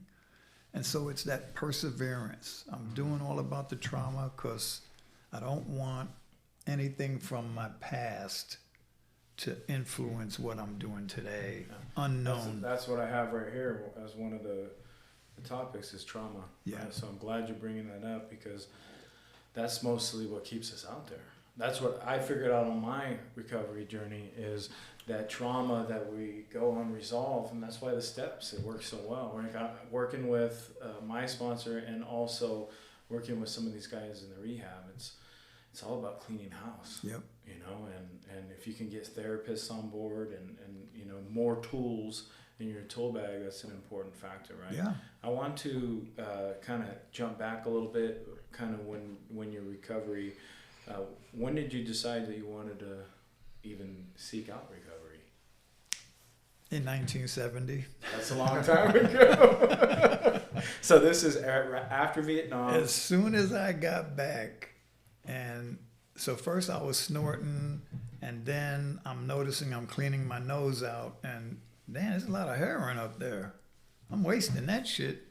And I notice Joey is shooting in his ass, and I'm like, that ain't direct enough. Yeah. So I learned how to, you know, mainline it. As soon as I was like, man, you know, what the fuck am I doing? I'm literally breaking into apartments through the front door, me and my friend. We would take turns. This apartment, I'm on the bottom, he'd sit on my head, and we both just take out, because the apartments were like this, they were at an angle. So you can knock on one door, knock on the other door, no one home, put your back on one door, and then just knock down the front door, just with both, that'd be enough pressure. Yeah. Whole buildings anyway. And we just go in the front door, ransacking shit, and run out. The front door. And there'd be people sitting on the stoop. Could be their shit. This is nuts, man. We were just fucking like movie crazed junkies. Yeah. You know, run a bike, you know, stereo. Yeah, that's some true junkie shit. I mean, right it was there. like true junkie shit. And then fine. So, you know, you get a moment of clarity, and I'm like, what are you doing, man? You're married, you got a kid. This ain't you. This is not you. Well, it is me because I was a thief all along, but this kind of stuff ain't me. And I was trying to be responsible. I would have a job and lose a job, you know, because it was like, you know, shit, they give you the check Friday lunch. I wouldn't come back after that. Yeah. You know? Especially seeing how small it is compared to some of the moves you could make out. How instant, you know, and that was a hard thing for me too. It was like that. What, $500? Yeah. Like, you know, at the end of the week, you know, before now it's a lot more because I'm more involved and got a better job. But back when I was just getting $10 an hour, you know, it's like, and that was good back when I was working. It's like $10 an hour. Hell yeah. Yeah. But that same real quick money, real fast, and then the no responsibility thing on top of it while I could get high. That was one of the main things. As soon as I tried, I was like, "That's it. I'm gonna quit." And I remember telling my wife, I'm like, "Listen, I'm gonna go in the bedroom, and I don't care what." I did the old man with the golden arm. You know, Frank Sinatra was the heroin addict. He's like, you know, I was like, no matter what you hear, don't open that door. Shit, I'd bust the door. I'd walk out the window. You know, like, come on, man. Yeah. Anyway, so the first time I felt all of that, like, you know, kicking for real, I was like, man, I need some help. Yeah. So that's the first time I tried to stop on my own. And then I was talking to my mom. She knew I was hooked. And she was like, you know, why don't you go to the VA? You know, maybe they got a program. Man, the VA don't give a shit about me. But I did go, and they had a methadone program. So I was like, all right. Went into the hospital, got on methadone. Fucking methadone just zoned you out. Oof, yeah, I was on that for a while. But I was able to work. I was able to go to college like part-time. So it was like, okay, I don't like this, but at least I could show up for my wife and kids. Yeah, yeah. This is like early on before she left, obviously. And then when she left, I actually went to like an inpatient program and did that for about 4 months. I had a hard time with honesty. Yeah. You know, especially like, you know, they would call me on shit. They said, damn, Steve, you know, like, you wishy-washy, man. We gonna call you Maytag. And I was like, what? What do you mean Maytag? Yeah, you wishy-washy, man. You're in group, this person says something, and you're like, yeah, yeah, yeah. And then that person says the opposite, and you're like, yeah, yeah, yeah. So, what, you can't even make up your own mind? You don't even know yourself? And I was like, oh, shit. And I felt naked, man. Yeah, yeah. And I'd split that day. I just left, grabbed shit, put it in a garbage bag like we do, and left. And so from 70 to 83, I had been in probably 6 drug programs. I just want to double check because, okay, we're doing fine. Yeah, I've been in about like 8 drug programs, different ones. And finally in 83, second detox in the VA in Martinez. You know, it was just all kinds of, you know, again, I'm in denial, man. You know, like you get a street kid like me who was not just born and raised, but trained in street knowledge and criminal activity and codes, prison codes. You know, Jimmy was constantly in prison. Yeah. One thing I really thank him for is when I visited him in prison a couple of times, you know, young. And it was like, I don't ever want to do any big crimes because that's going to get me here. So I think I stayed with like the petty shit on purpose. Like there were times, like I said, there were times when I could, you know. Could have graduated to the, you know, the bigger shit. You know, hey, be a courier. I'm like, ooh, that shit might really get me some time. Mm-hmm. So that kind of came in, not consciously, but it kind of, I just stayed away from big crimes. So. Yeah. Well, I mean, that's smart on your end, you know, because, I mean, I didn't, but I always got caught because of my violent outbursts, you know, whether it was with the females I was with, right, or around friends, you know, kicking the shit out of somebody that, right, you know, oh, they accused him of doing this, so there I am, and then get the cops called, you know, just continuous stuff like that. But for the most part, I got away with most of the drug stuff. I was fortunate to get away with that. But going back to that staying away from the big stuff is, man, that was tough for me because I always had that mentality of like, oh, I gotta be somebody. Yeah. Oh, I gotta be the baddest motherfucker. Or oh, I gotta be, you know, have the coolest this and then by the end I just shot all my drugs and I was a lame, you know. Yeah, that last program though, that opened up my mind. You know, it's like I hadn't. I remember I was in the drug program, the last one, and they really taught you stuff. And what got me there was I was reading about different drug programs and VA, and it was like there was one line that jumped out. It says, "We will teach you how to deal with your leisure time." So it's like it's that downtime. I never had a hobby. You know, like that's square shit. You know, it's like, you know, you're in that gangster mode, that wannabe tough guy mode. You know, you don't think the stuff. Everything's bullshit. Everything's bullshit. Yeah, you fucking squares. You know, you fucking punk. You know. When I was growing up, the thing to call everything was gay. Yeah. Oh, that's gay. Yeah, that's gay. That's gay. And and then finding out that all that kind of fun shit to get involved with, like I'm starting to do photography. Right. You know, back in the day, that was gay. Right. But like actually finding interests, like that's huge. I'm glad you brought that up because But not they knowing taught what you me. even like. They actually, it was like a school. It was like an education, man. They hand you an anger book, and they hand you a feeling good book. I'm telling you, man. I do NA all the way. I do AA when I can. But that book. That one book with the cognitive distortions, the 10 thought distortions, the rational response, that's the one that did it. And that's that was a VA program?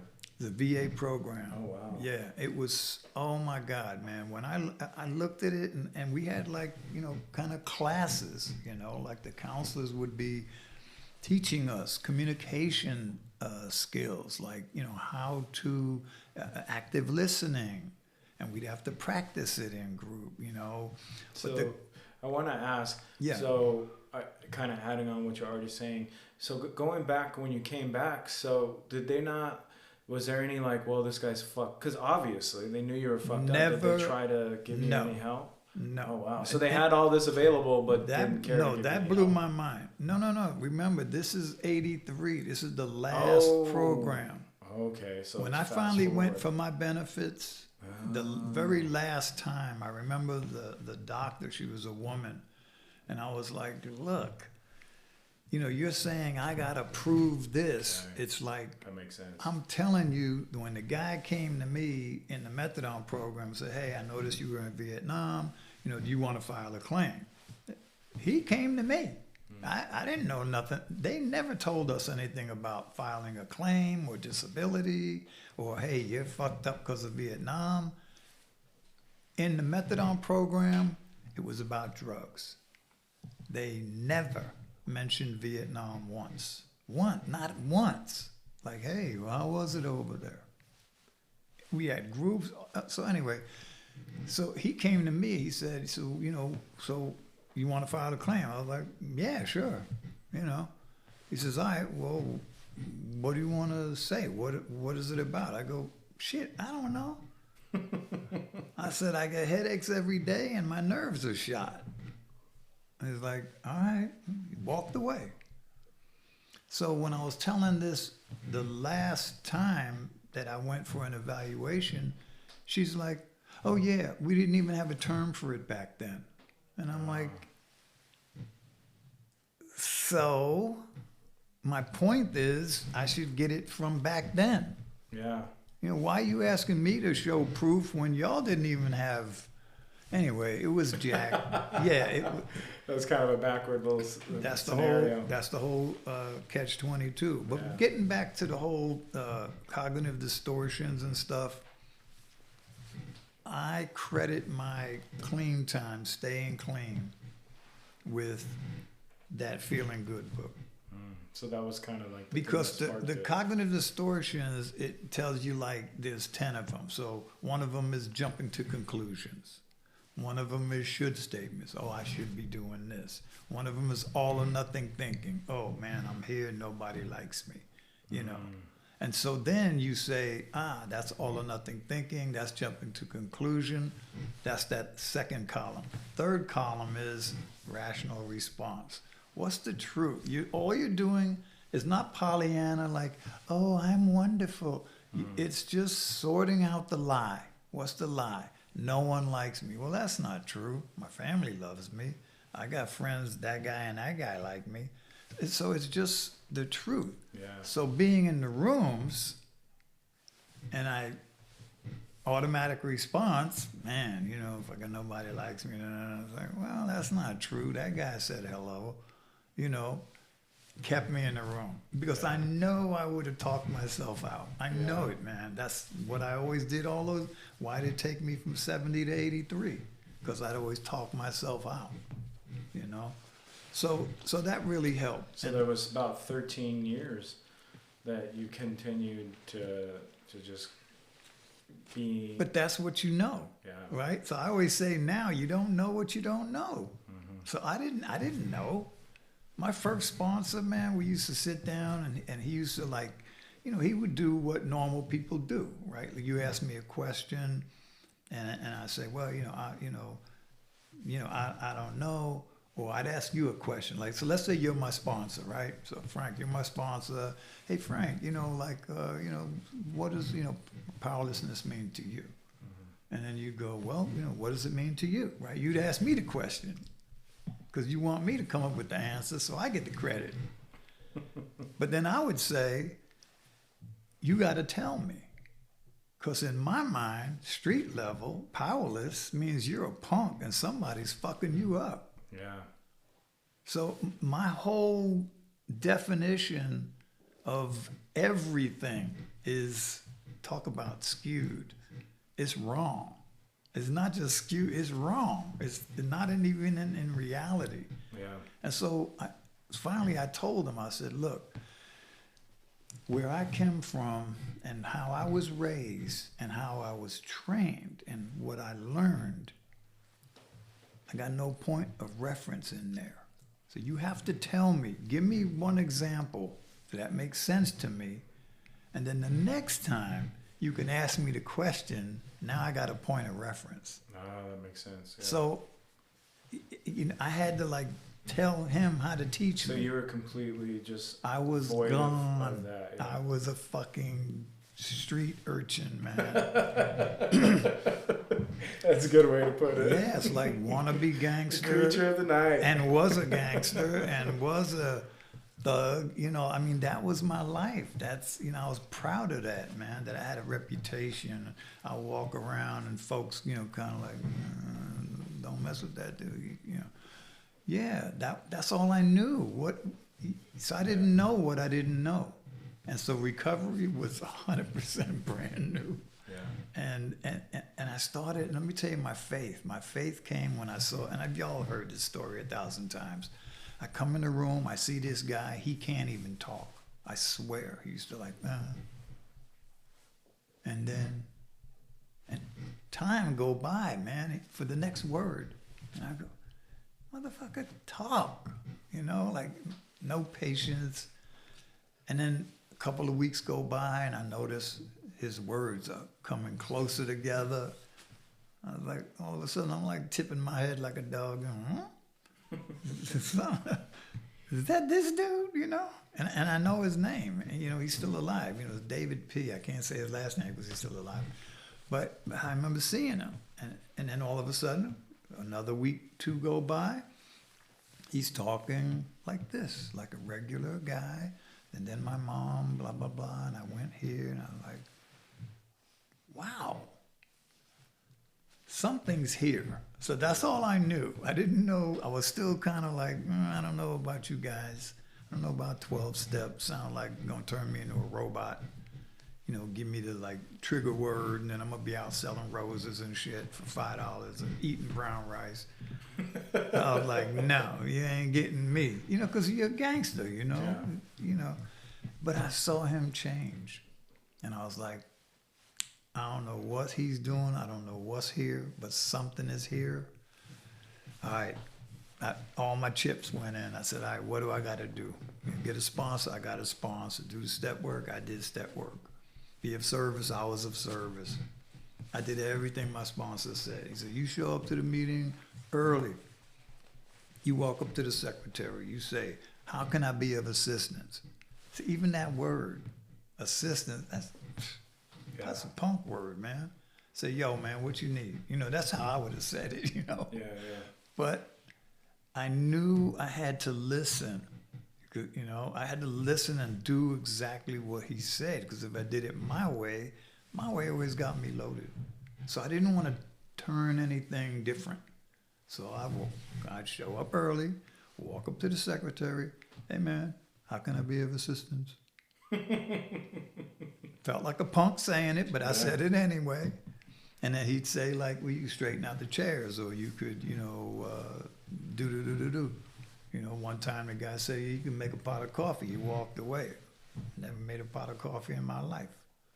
You know, I'm a ghetto kid, man. Just fucking go to a coffee shop, you know. Yeah. And so I was standing there embarrassed. Again, humiliation, embarrassment, that's a thread. Yeah. And I'm still brand new. So I don't want to tell him I don't know. Because, again, the man thing was a big thing. You heard me share about that the other day. So what am I supposed to say? I don't know? And then what's he going to say? He another man. Oh, you don't know how to make a pot of coffee? Now I'm embarrassed. What, I got to kick his ass now for embarrassing me, or admit I don't know how to make a pot of coffee? Like, that's simple shit. So it's like, okay, man. So he was like, what are you doing? I was like, well, I don't know how to make a pot of coffee, you know. It was like, oh, all right, that's cool. I was like, phew. He showed me how to make the pot of coffee. But that's some real shit, because coming from your background, that was and those growth, humiliation man. moments. I'm telling you, that was when they put huge you. growth.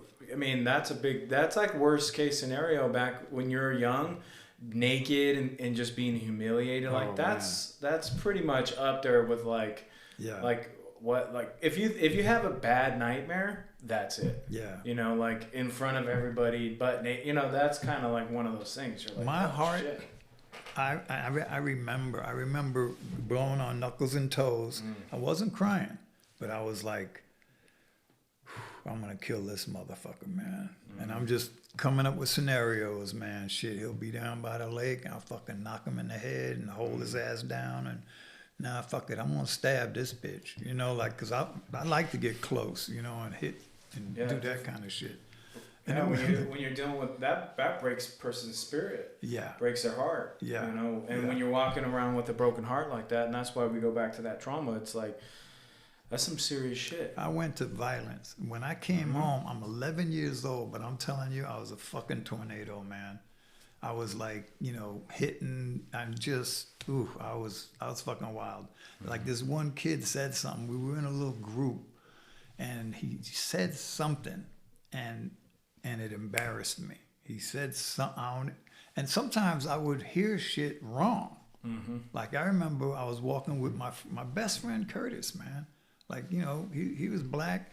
We was walking, you know, walk around the neighborhood and shit. And this cop, you know, because we used to walk arm in arm back in the day before, though that's gay, became a thing. You know what I mean? And then we would feel embarrassed, like, oh, I don't want people to think that. Yeah. You know, that's when it was like a terrible thing. We walk arm in arm, man. You know, my hand over his shoulder, his arm over my shoulder. We just be walking. Me and Curtis, that's my best friend, man. And this cop, big old fucking cop. That's when they had the billy clubs, you know. He was like, hey, what are you fucking doing? And we were just like, huh? We didn't know. And he started poking Curtis in the stomach, man. He called him the N-word. And I tell you, it's been always like that. We were like about 6 or 7 years old, and I was like, hey, don't you, you know, hit my friend like that. And then he's like, start poking me in the stomach, you know, oh, yeah, N lover. And we both started crying and running home and shit. Yeah. But it's like, things like that were just, that's the norm. So this kid said something, and, you know, we used to have like, you know, it's in the projects. We ain't got no toys and shit. So, you know, somebody throw away a table, and you tear that fucking table up, and you start, you know, turning it over. Make your own toys. That's your raft, you know, like, and you start making adventures and shit. So one of the things, one of the legs was down there, and he said something, and I got embarrassed and picked up that fucking leg, and I hit him so hard right in the head, man. He went down. I just walked away. Like I said, that's why I think like sometimes I was kind of sociopathic, but that was also a normal defense survival technique. Yeah. Like, you couldn't be in that projects with so many people and so many kids like my age and have all those feelings. You have feelings for your boys, for your clique, but everybody else, if you mess them up, what you had to do is you had to like pick them up off the floor. This was the norm in the projects, I just go over, all right, man, what's your flavor, man? That's what we call it. What's your flavor? They said, wine. All right, so I'd have to take him and buy him wine and get him high. Or if it's weed, go find some weed. Because if you kick someone's ass, you can't be looking over your shoulder. Yeah, So you that had to makes sense. make up right then and there. So it's just weird, man. Yeah. A lot of trauma. So at 1 day shy of 41 and a half years, Yeah. you've been able to live clean almost as long as I've been alive. Okay. Right? Almost. So trying to get clean, it's this almost unsurmountable mountain, right? And then once we get physically clean, you realize, okay, maybe that was the easy part. Right. Right. So my question is, you've said a few times you've been doing a lot of writing, and so what tools have you used really to stay clean? Right. So we learned that we have to now feel feelings, Right. learn to process emotions, learn to deal with our trauma. The term "let it go" as a man, Yeah. like that's something I've had to put a lot of work into, because I got into this mode where I can say out loud, okay, I'm letting this go, and then in reality, I'm going to work extra hours, I'm Right. working out extra hours, and Yeah. I'm just blocking it out until I can't anymore. Yeah. So to be able to stay clean, live clean, the amount of time you have, what do you attribute that to as far as? I have my two hands facing each other, and they're gonna clasp like this because when you were asking the question, it's this, that, this, that, this, and this, and this, and this. So one of the main things for me that has helped is, so I read that, so we had no basic text when I got clean. So I come out of the program, the program in Menlo Park, the VA program. They're saying, well, this is like, you should stay here. And I'm like, dude, I've been doing this shit for all these years. I either got to go out there and fail, or programs, listen, y'all all went to lunch, left me in charge. Okay, so I know how to run the program. Okay, I know how to program. I don't know how to live. So I go home, and first thing I do, I'm like, go to the AA central office. They say, get a book. I got $5 in my pocket. I say, hey, you got a book? I just got out of a drug program. I'm hoping they give it to me for free. I'm working it. I'm trying to work the angle. And they're like, yeah, we have a book. They ain't giving me the book. So I goes, how much? $5. I go, this is my last $5. And the woman's like, $5. Okay, there you go. Take the book, read it. And one line jumped out at me. Selfishness, self-centeredness, this we think is the root of our problem, or the root of our troubles. And I was like, I don't have to read the rest of the book. That's it. That's it. They gave it to you. This is the root. Selfishness, self-centeredness. So from then on, I always tried to, when I had a strong feeling, fuck this shit, I was like, how would my girlfriend feel? How would my brothers feel? Oh man, my brothers and sisters. Steve again. Like how many times I get a little choked up because, man, it's like worrying about your sibling and, knowing how wild I was. I mean, God, they must have been worrying like every day, So then I think of someone else, and that right away, I'm not thinking of myself. So that's my ground. That's like my ground level kind of go-to. I've wanted to get high many times in recovery. Right. I tell you, when I lost my mind in 2001, I wanted to commit suicide so bad. I felt so terrible. Nightmares every night, man. I take a nap and I wake up out of a nightmare, punching a wall, kicking a chair, doing shit like that. On medication. I'm like, it'd be easy if I just go, just OD. Well, I didn't want to give up my clean date, so I don't want to OD. I'm too scared of guns, so I ain't gonna shoot myself. God damn it, I'm fucking stuck.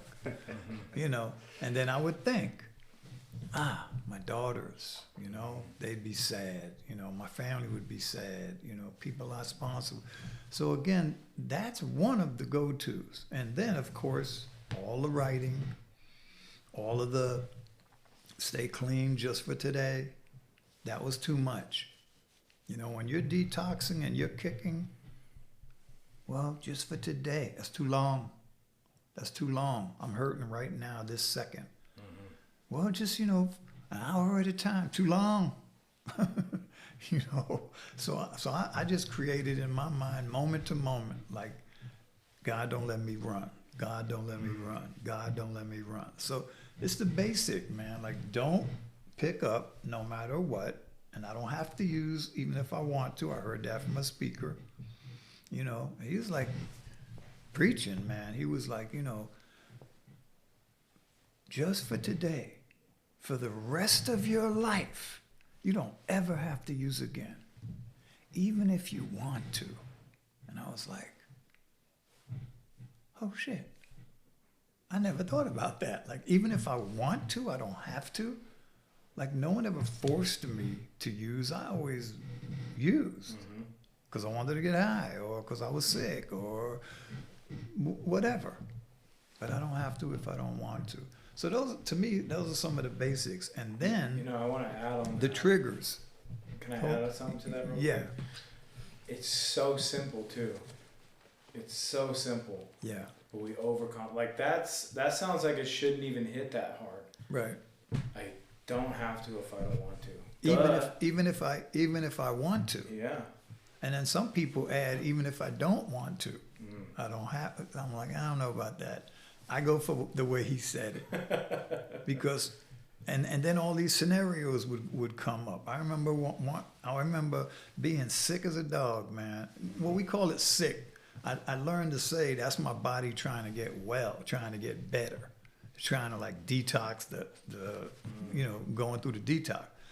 I was on my way and my mom was walking home, and then she, oh, Stephen, how da, da, da. And I'm like, God damn it, get out of my way, woman. Like, I was fresh back from Vietnam and hooked hard and had just enough to go cop. And she's engaging me in a conversation, man. I'm like, good Lord, woman, get out of my way. I gotta go get high, And so I was always able to be postponed, but never stopped. My best friend Curtis, one time, I was in the house.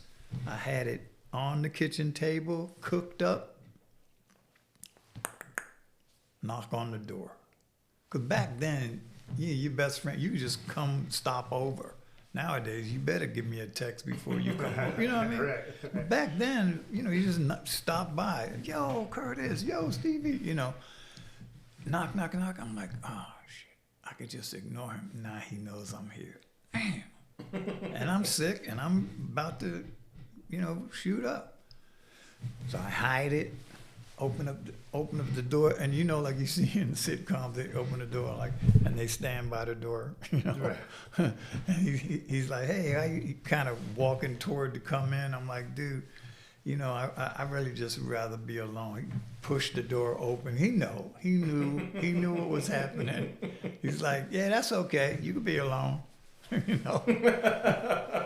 Walked in the apartment, walked to the kitchen, sat down. I'm sitting down. Just, all right, what's going on? It's like, hey, man, I really gotta, because I didn't have nothing to do. I was a bad liar. I didn't know how to make shit up like that. He knew me.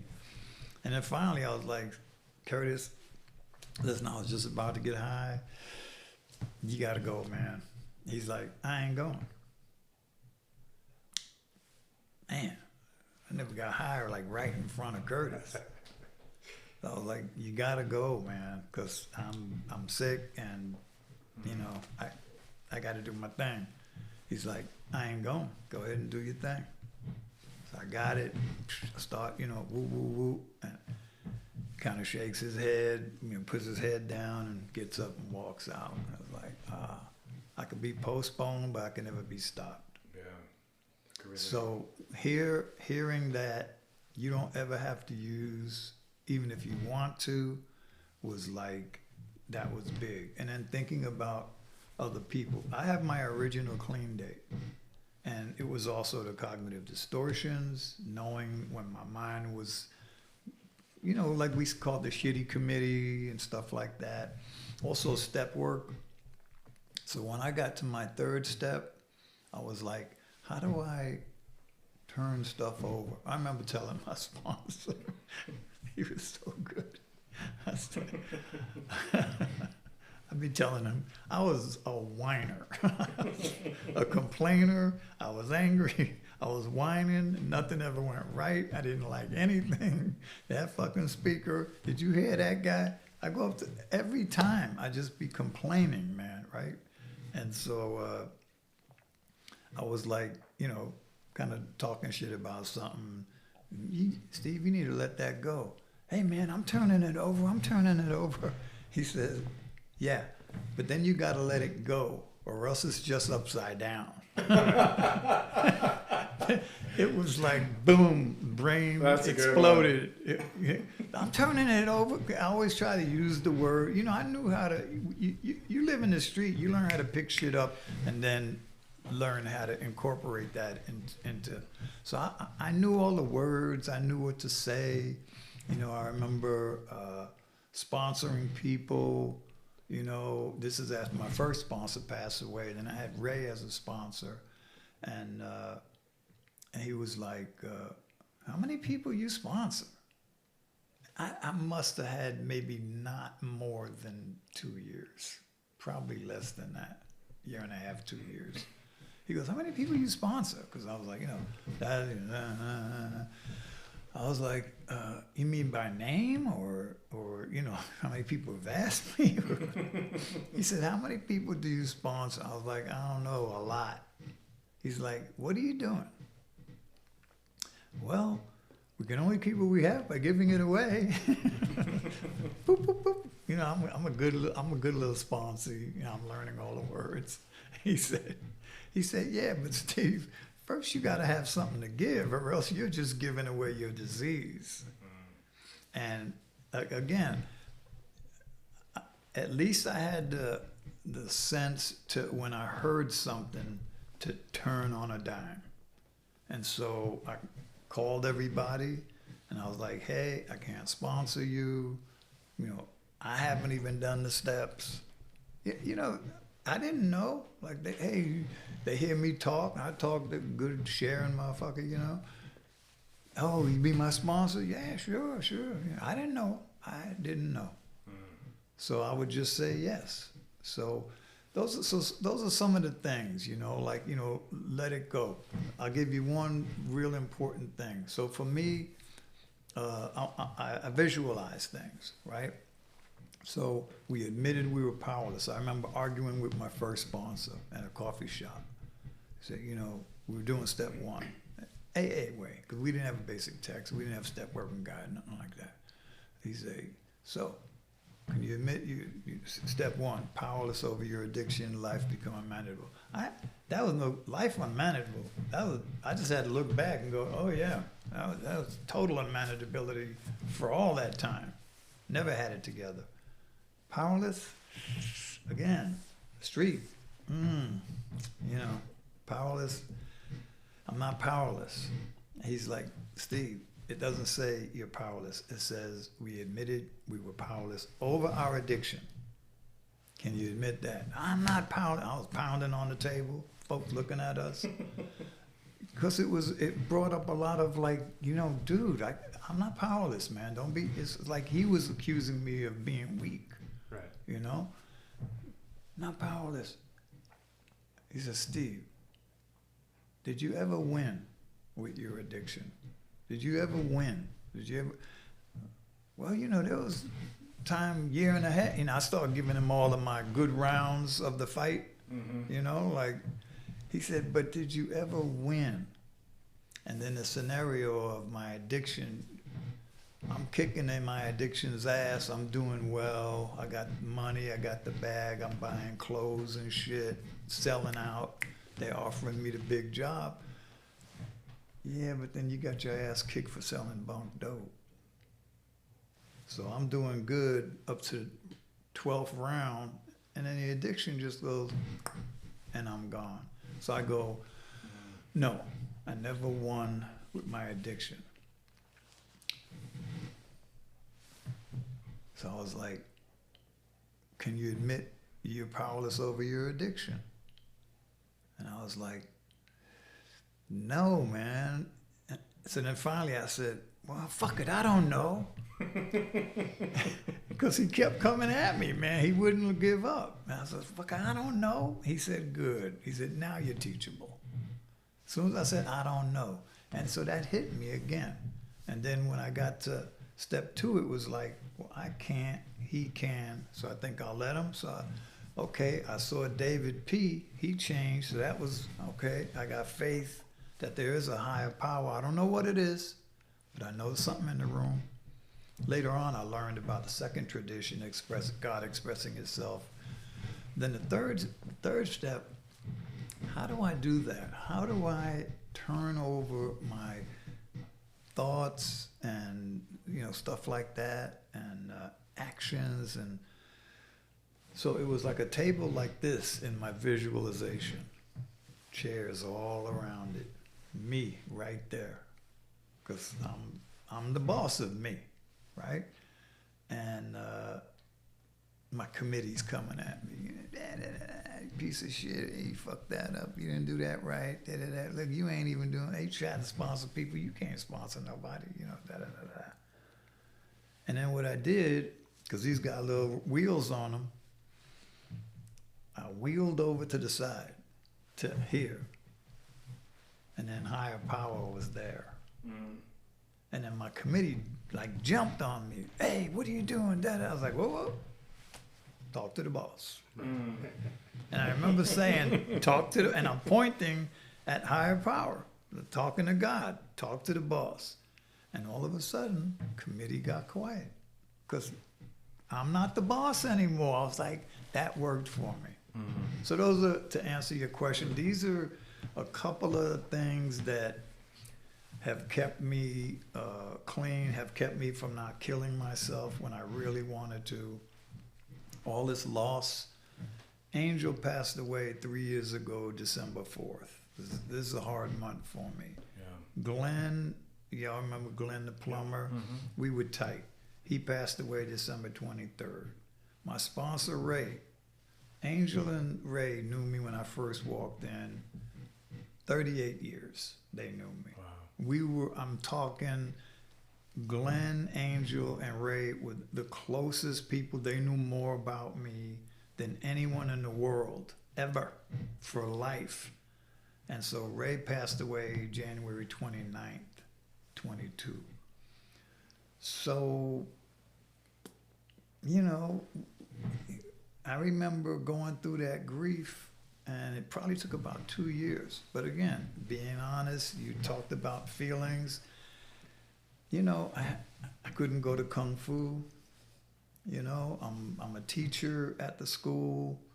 I can go to Tai Chi barely, but I had no energy for Kung Fu, man. That grief just, it really gripped me, man. Like I was powerless over, I was crying all the time, man. It's so sad. Oh, I miss him. I miss him now too. But I remember sitting on the couch, and Mimi was sitting next to me, and I was like, I looked over at her and I was like, it's a good day to get high. I do not want to feel what I'm feeling. It just hurts so deep, man, you know? So, and you don't have to get high. And then you start thinking, Mimi would be sad, my daughters would be sad, you guys would be sad, you know. Some people might be celebrating. I knew that motherfucker was full of shit. Because you know how we do it. Yeah, I mean, they're out there. But so again, selfishness, self-centeredness.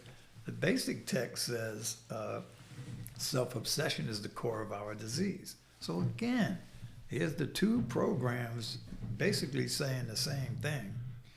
So I think of someone else. I think of how they'd be affected. And that's also how service comes into it. I'm always in service. I'm always thinking about what can I do for someone? What can I do for the program? You guys, this is going to keep you clean. You know? This is going to keep you clean. There's my loving wife, Mimi. So do we need to wrap this up? Well, let me just ask her. I think she has to leave at I thought it was 2:00. Okay. Well, we're reaching that time anyways where we ask last couple questions we like to close Good. on. The first question is what's the most spiritual thing in your life right now? Like as far as some of your practice, because people, when we come in here, that's something we struggle with, is spirituality. Mm-hmm. Either a moment in your recovery where it clicked for you, or something you're doing now that's really working, that you really where you can connect with your higher power. So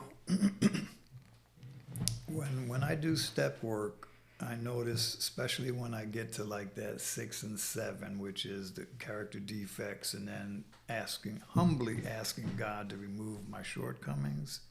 So that's a prayer. There's a prayer in there. Mine, a lot of times, is throughout my recovery has been, God, please, you gotta help me with this. I cannot stop. Can't stop gambling, can't stop the porn, can't stop the eating, can't stop and I'm begging. So my prayers are not just asking, I'm begging, because it's hurting me. When you feel in the grip of some of these, behaviors. So the answer I found is in 8 and 9. So it's I used to think if I just meditate enough, my molecules will expand, and then the hand of God will come down like a claw machine, grab out that character defect and throw it away. And then, okay, cool, now I'm not doing that anymore. No. That happens because I'm praying, humbly asking. The step 11 is going to kind of creep on down to 9, and it's going to give me some answers about what do I have to do instead. Right? So I do the instead behavior practice. It's new. I'm stumbling. I go back. I backslide. But after a while, it becomes, that's the NA way of life. See, that's the AA way of life. If you want to talk about a way of life, I used to think when I heard that, I'm going to be a robot. NA, do the 12 steps, go to meetings, da-da-da-da. And I'm going to lose my personality.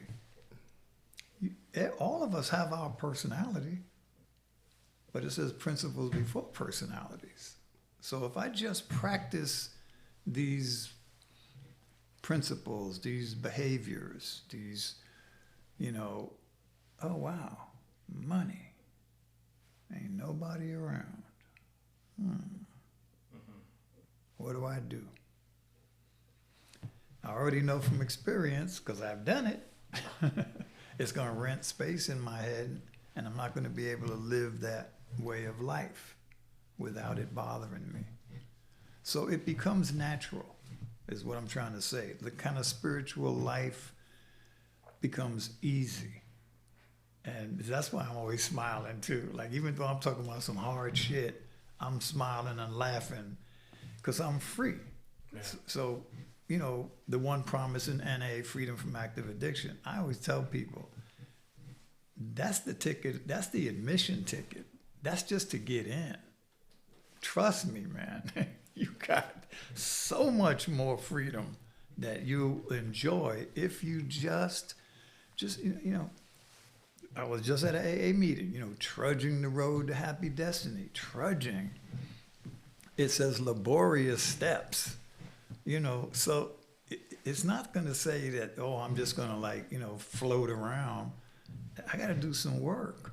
Looking at all of this trauma stuff, man, it's hard. I get tears popping up, and, I don't like to cry. And now it's not about I'm a man and I can't show you. It's about, man, my nose gets all clogged up. I feel all gooey and shit, So but my spiritual life is about living, and I always say this, living in step 10, because, and I don't want to sound cocky, but I don't have to do 11. I live in, that's automatic. Steve is all about prayer and meditation. I mean, I go through a green light, I say, thank you, God. That's automatic. That's my natural way to live. I see you guys, that's your natural way to live. You don't have to go there, So my practice is living in step 10. And then the way God lets me know is right in my gut. It just, if I'm about to even think of going left when I should be going right, my gut just goes, eh. It's just very slight. It just goes, eh. And I'm so sensitive now to, intuition and other people's feelings. That I know when I've slighted somebody. I know when because I got a sharp mouth sometimes. I'm kind of quick, and I go, oh, I shouldn't have said that, And so then I'll quickly try to amend it and change it. And then the amend is not just in the moment. So let's say I said something to hurt Eric's feelings. I don't just immediately say, hey, Eric, I apologize, da-da-da-da-da. I stopped doing what I did to hurt Eric. I stopped doing that, or I think twice before I do that again. Some people you could joke with. Other people are more sensitive, so you gotta, you can't just be jokey, With everybody, Yeah. All right, so. And I do pray and meditate. I mean, first thing I did, I just roll over. I don't even get on my knees. I just roll over in bed, and I say a couple of prayers. I say thank you thank you for letting me wake up. God, thank you for letting me wake up this morning. Please bless the souls of those who didn't. And then right away, I'm in instant gratitude, and I got a connection. Then I do NA third step prayer. And then I do the AA third step prayer, because that one has kind of more meaning packed into it, So anybody from NA's, sorry about that, but I ain't sorry about that. It just, We can say what we want here. Yeah. It's hey, the words of the word, God, take my will in my life, guide me in my recovery, show me how to live. Yeah, all right, cool, bam. But the other prayer is, that's talking about, take my, build with me, kind of take away my difficulties so that victory over them may bear witness to those I would help. That's all good. So like I said, I started with those prayers, and I'm all right, I can't find anything wrong in that prayer. It's Yeah. all good stuff, and that's all stuff I want, so that's the one I do. Yeah. I really appreciate, you talked earlier about working with your sponsor and knowing the language and kind of realizing that it was just that. Yeah. And then so when you talk about practice, which to me is the application of the knowledge, Right, which is the action that follows up the decision, right. or else the decision's meaningless. Yeah, Right. So that yeah. I remember coming to a point in my recovery where I knew the language really well, but I wasn't following through. And it looked good on the outside, Yeah. but on the inside I was just a mess. So Yeah. I can really appreciate I that. called that, see, this is all based on like 41 years of being in recovery, doing it over and over. I call that the habit of recovery, because I have fallen into that a couple of different times. You know, getting the service, and everything is like automatic. You know, I'm praying. I remember a couple of times I was praying. I'm like, dude, shut the fuck up. I got mad at myself because I didn't feel anything. I was just saying words, and I was on my knees. I was like, you're full of shit. Just stop it. Just don't even pray if you're going to pray like that. And then I felt bad. I was like, but I do want that connection. And then my heart opened up, and I said the prayer again, and I felt I meant it. I felt it earnestly. So yeah, so sometimes it's like I've read the literature, I like the literature, you know, we do the best we can, man. Yes. You know, we do the best we can. I'm always I'm always doing something. At this point, I don't secretary or GSR. You know, I did a lot of that stuff in the beginning, you know. One thing is I stay open-minded. I did martial arts in my 30s, and then, you know, married, kids, divorce, all that stuff. And then I think I was 59 years old. I'm 73 now. 59 years old. I must have been watching a kung fu movie. I was like, man, I liked when I did that, you know. So I researched, found a school. Hey, a couple of classes for complimentary. You can come on in. I went in, did the Tai Chi, did the Kung Fu. I said, I like this. She said, what do you want to sign up for? I said, all of it. And I just want to do all of it. So I started doing it. She noticed I really took to it. I had like a natural, you know, knack for it. I was able to see things in people's moves. And so my Shifu, she was like, 'cause somebody would do a form, and then she'd go around. What do you see? What do you see? So she'd come to me, and I say something. And so she said in front of the class, she said, you got a Shifu's eye. Like you see, you know, you see things that normal people don't see. You see subtleties. I'm like, all right, thank you. You know, sheshe, you know. And so I started doing it and got my black belt, you know, became a teacher first before I got my black belt. But then got my black belt and then, you know, started in 2010, black belt in 2015. I think I was a teacher in 2013. Still teaching now. The grief took me out of the Kung Fu for a while, and I had to admit to myself, and that's hard. You know, once you know all these forms and stuff, and you're really good, and people recognize, ooh, you know.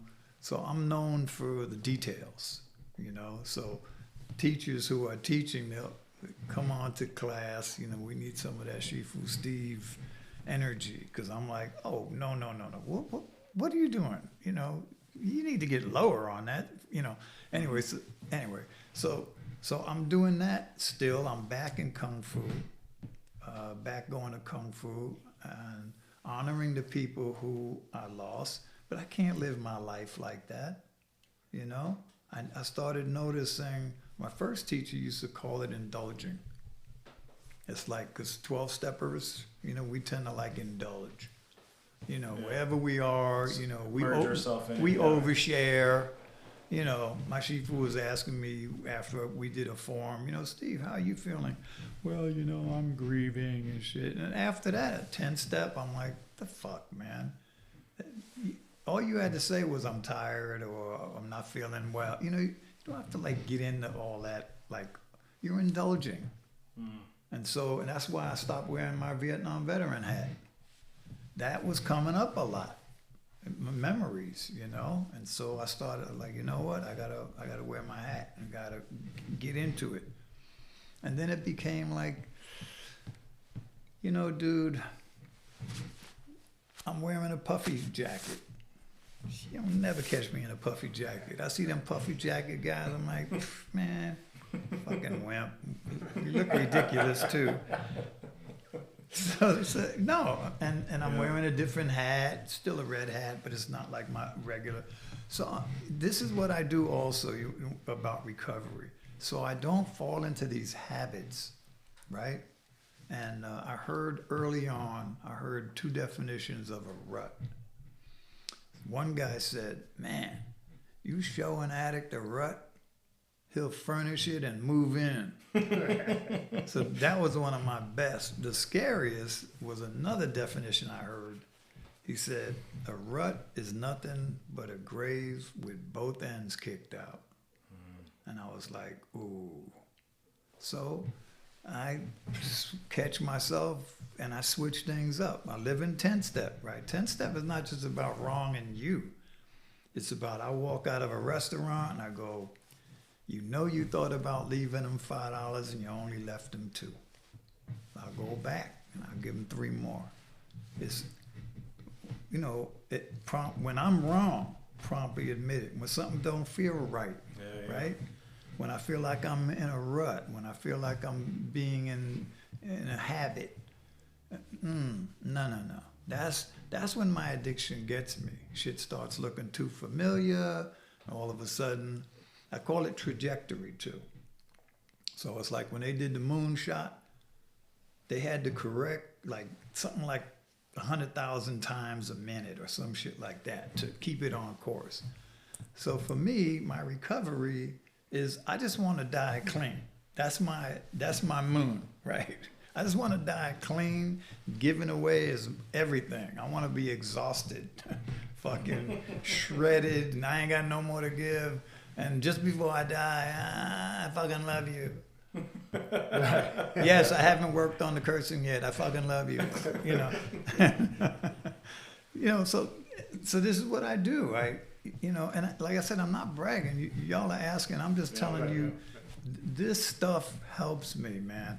Healthy water with salt and lemon juice, because now I hydrate better. You know, stay away from too much unhealthy foods. You know.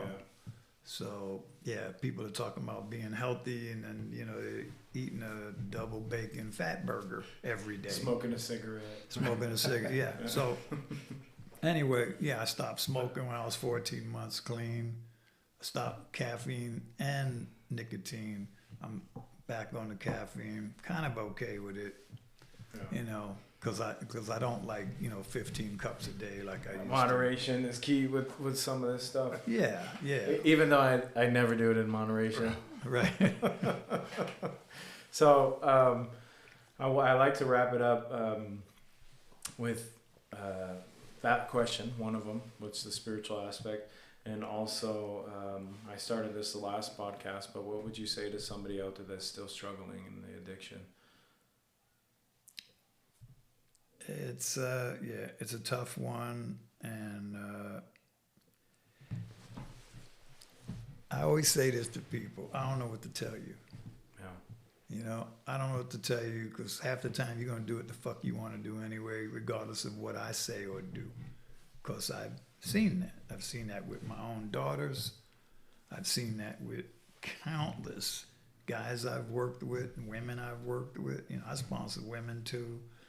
The important thing about that is you cannot be sexually attracted to them.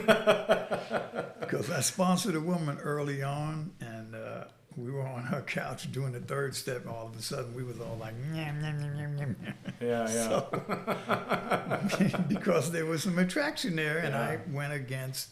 Anyway, so yeah, if I feel like I could be clean and I feel like I could be helpful, I always tell them it's probably ideal to get a woman sponsor only because, but I sponsor a gay woman down in Sacramento. There's another woman who's not gay in New York, black woman in New York.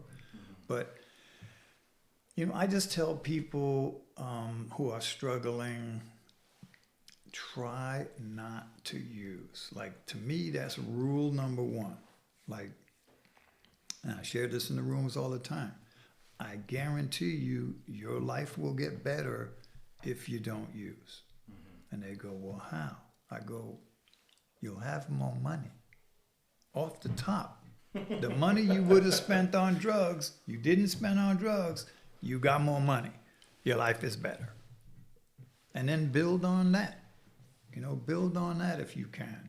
Like when they say day at a time, I give people a lot of moment to moment. That worked for me. Moment to moment, not now. Don't do it now. They say, no matter what. That's in our basic text like a bunch of times. Probably about, I think I mapped it out like almost 10 times. We don't use no matter what. Well, what is it? Am I powerless or is it no matter what? It's both. It's both. The powerless, my sponsor Ray taught me very valuable, insights. You won't find this in our literature, but it's step 0. He said step 1 is to admit after we use the first one. Step 1 don't apply before. It could get you there. Like you go, man, my life's unmanageable, right? Like I'm using, I'm drinking, whatever. I'm sniffing glue and can't stop. Whatever. My life's unmanageable. I'm powerless because I'm trying to stop and I can't stop. So yeah, you can apply it. But first we have to stop using. And it got validated when I read the step working guides, step 1. And right there in the first, second, third paragraph, it says, first we begin with abstinence. There's the step 0. So it's like, once I use the first puff of weed, the first sip of beer, the first snort, the first shot, the first pill, that's when step 1 kicks in. Now, I'm powerless. I don't know anyone who just did 1 and then stopped. Some did it for 1 day, but I don't know many people who just did 1 and then went, oh shit, what did I do? And stopped. That's what step 1's talking to me about. So when they're struggling, I say, just please try not to use. Go to a lot of meetings. I went to about a meeting a day for the first 5 years. Easy. I used to go to AA fellowship in Berkeley. They had an 8 o'clock meeting. I would go there. Girlfriend was at work. I didn't have to worry about her. AA meeting, 8 o'clock. And I'd be hanging around afterwards, straightening shit out. And the secretary would be like, let me just wipe this down. I didn't trust myself. Y'all have heard the story of me going to the coffee, buy coffee, and then my body turned and I was walking to the Connections house because he was offering me free dope. And I was walking to the Connections house against my will. And then I remember somebody had told me about F.D.Recovery. Take all those information pamphlets. They're all free. Put them in your hip pocket. You ever feel like getting loaded? Take something out and read it.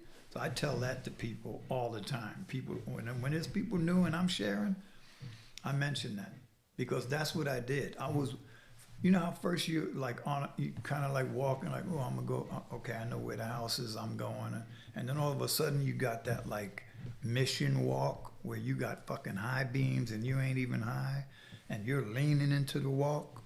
Like you going. That's what I mean. You could be postponed. You can't be stopped. I was doing that, and I had a couple of months clean, and I was out of the program. I was like, oh shit, I'm going to get high, and I'm looking at the store, you know, and shocked, like, what are you, hip pocket recovery. And I went, pulled something out of my back pocket, sat down between two cars, read something, took a deep breath, went to the store, ran back home, told my girlfriend, I can't leave this house without you. 'Cause I can't fucking be trusted. Yeah, she had sent me to the store for coffee. I was like, yeah, I'll go. Yeah, so those are some of the things I mentioned. You know, keep literature on you. Go to at least a meeting a day. So 8 o'clock, I'll tell you this quick story. 8 o'clock, I'm at the meeting. I'm not wanting to leave, you know. And then finally, it's like, dude, I gotta lock up, man. You know, I gotta go. Okay, fine. I would sit outside because it was in one of those, what do they call them things? Modular. It's like, you know, they use them for office spaces, modular. So I just sat outside because the next meeting was at noon. I ain't trust those feet. And I just sit there and read literature, look at the trees and try to be distracted and try to be spiritual and, you know, wow, this is new. You're just sitting around, ain't doing shit. They said they'd teach you how to deal with your leisure time. All right, what you gonna do now? Ain't got no hobbies. And I would find a hobby. I remember on some of the passes, I went down, saw people fishing. You know, I was like, I researched, you know, saw people hang gliding in San Francisco. Went, hey man, how much does it cost to get started on a rig? Like, oh, about $1,500. Well, that's out, you know. But then I went down to the Berkeley Pier and saw people fishing. They looked like they were chilling and relaxed and everything. I was like, hey, you know, how much does it cost to, you know, get started? They're like, oh, you know, about $30, $40. You can get yourself a cheap pole and some, you know, some bait, and you're out there. And this one guy, he told me to hold his pole. No, he said, watch my pole, because I got to go down and talk to a friend. And I was watching his pole, and all of a sudden it went like, you know, the ping, ping, like that. I was like, hey. He's like, grab the, and reel it in. I'm like, I don't know how to reel it in. He's a righty, I'm a lefty. I'm like, you know, I reeled it in. It was a little tiny ass bullhead, man, off the Berkeley Pier. But that was my first fish. I was like, oh shit. I was like, that's my hobby, you know. So find something that, you know, maybe you can get excited about, that you could research. I just tell them all kind of like simple things. You know, try to get some sleep. You know, yeah, just go to a lot of meetings. You know, get a sponsor. Read the literature. And I say be of service. My first service position was picking shit up off the floor. I noticed when I walked around here, there was a piece of paper. I'm gonna get that when I leave. But that's my natural thing to do, is just, you know, kind of picture. You don't have to be voted in. You don't have to have any clean time. And it'll keep you humble. I learned once I started doing step work, my sponsor said, get a dictionary, current dictionary, and write out the definition of every single word of each step that we're doing, right? So when I got to step 7, I saw humble. If you look up the word humble, it says close to the earth, you know, kind of being. So I was like, oh, I'm picking shit up off the floor. You got to get close to the earth when you do that. And then a friend of mine said, if you have a hard time praying, he said, take your keys at night, go down on one knee, throw your keys under the bed and say, thank you. You don't even have to say thank you, God. Just say, thank you. And then in the morning, where you got to go get your keys, so now you got to get all the way down and say, you know, help me, please. And Rafiki, he said that. And again, you getting on your knees, where I come from, someone's getting paid or the shit kicked out of them. So it was like, that was a hard thing. So I listened to him. He was one of my predecessors, you know, so I did that.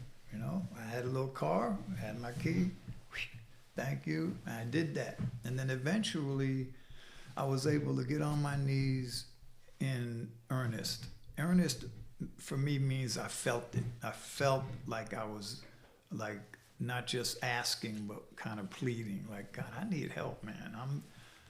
I'm jacked up from years of being taught how to be a criminal and how to not give a shit and hurting people. And so I'm really honored, man, that, you know, I was asked to do this. Hope I didn't, whatever. No, it's good. Yeah, it's all Thank good. you. Thank you very much. Right on. Yeah. All right, I think that we kind of covered everything. Thank you again for coming. We're going to either release this at least close to Christmas or on Christmas Day. So that's why I wanted to get us down here and get something recorded, because Cool. I appreciate everything you went over, because it's important. Did I cover everything? I think so. Okay. Yeah. And we clicked all this stuff off of you. I had resentments I wrote down, but you went through a lot of that already. And that's the funny thing about these lists, is the things I want to bring up. You already just went through all of them anyway. Yeah. So, but yeah, circling back down to that trauma, you brought up step work, resentments. I mean, going through some of this stuff that you went through, right? And going through One grief. quick thing about resentments that I learned. Well, and again, if you're aware of who you are after a while, I'm like, I had a resentment towards someone at a meeting. This is Danny Trejo actually chaired a meeting, and then we all went out to dinner. And this motherfucker, that, you know, I'm like, now I'm sitting at one table, and I'm like mad dogging, you know, and cursing him out in my mind. He's eating his salad, just as happy as he want to be. And I'm like,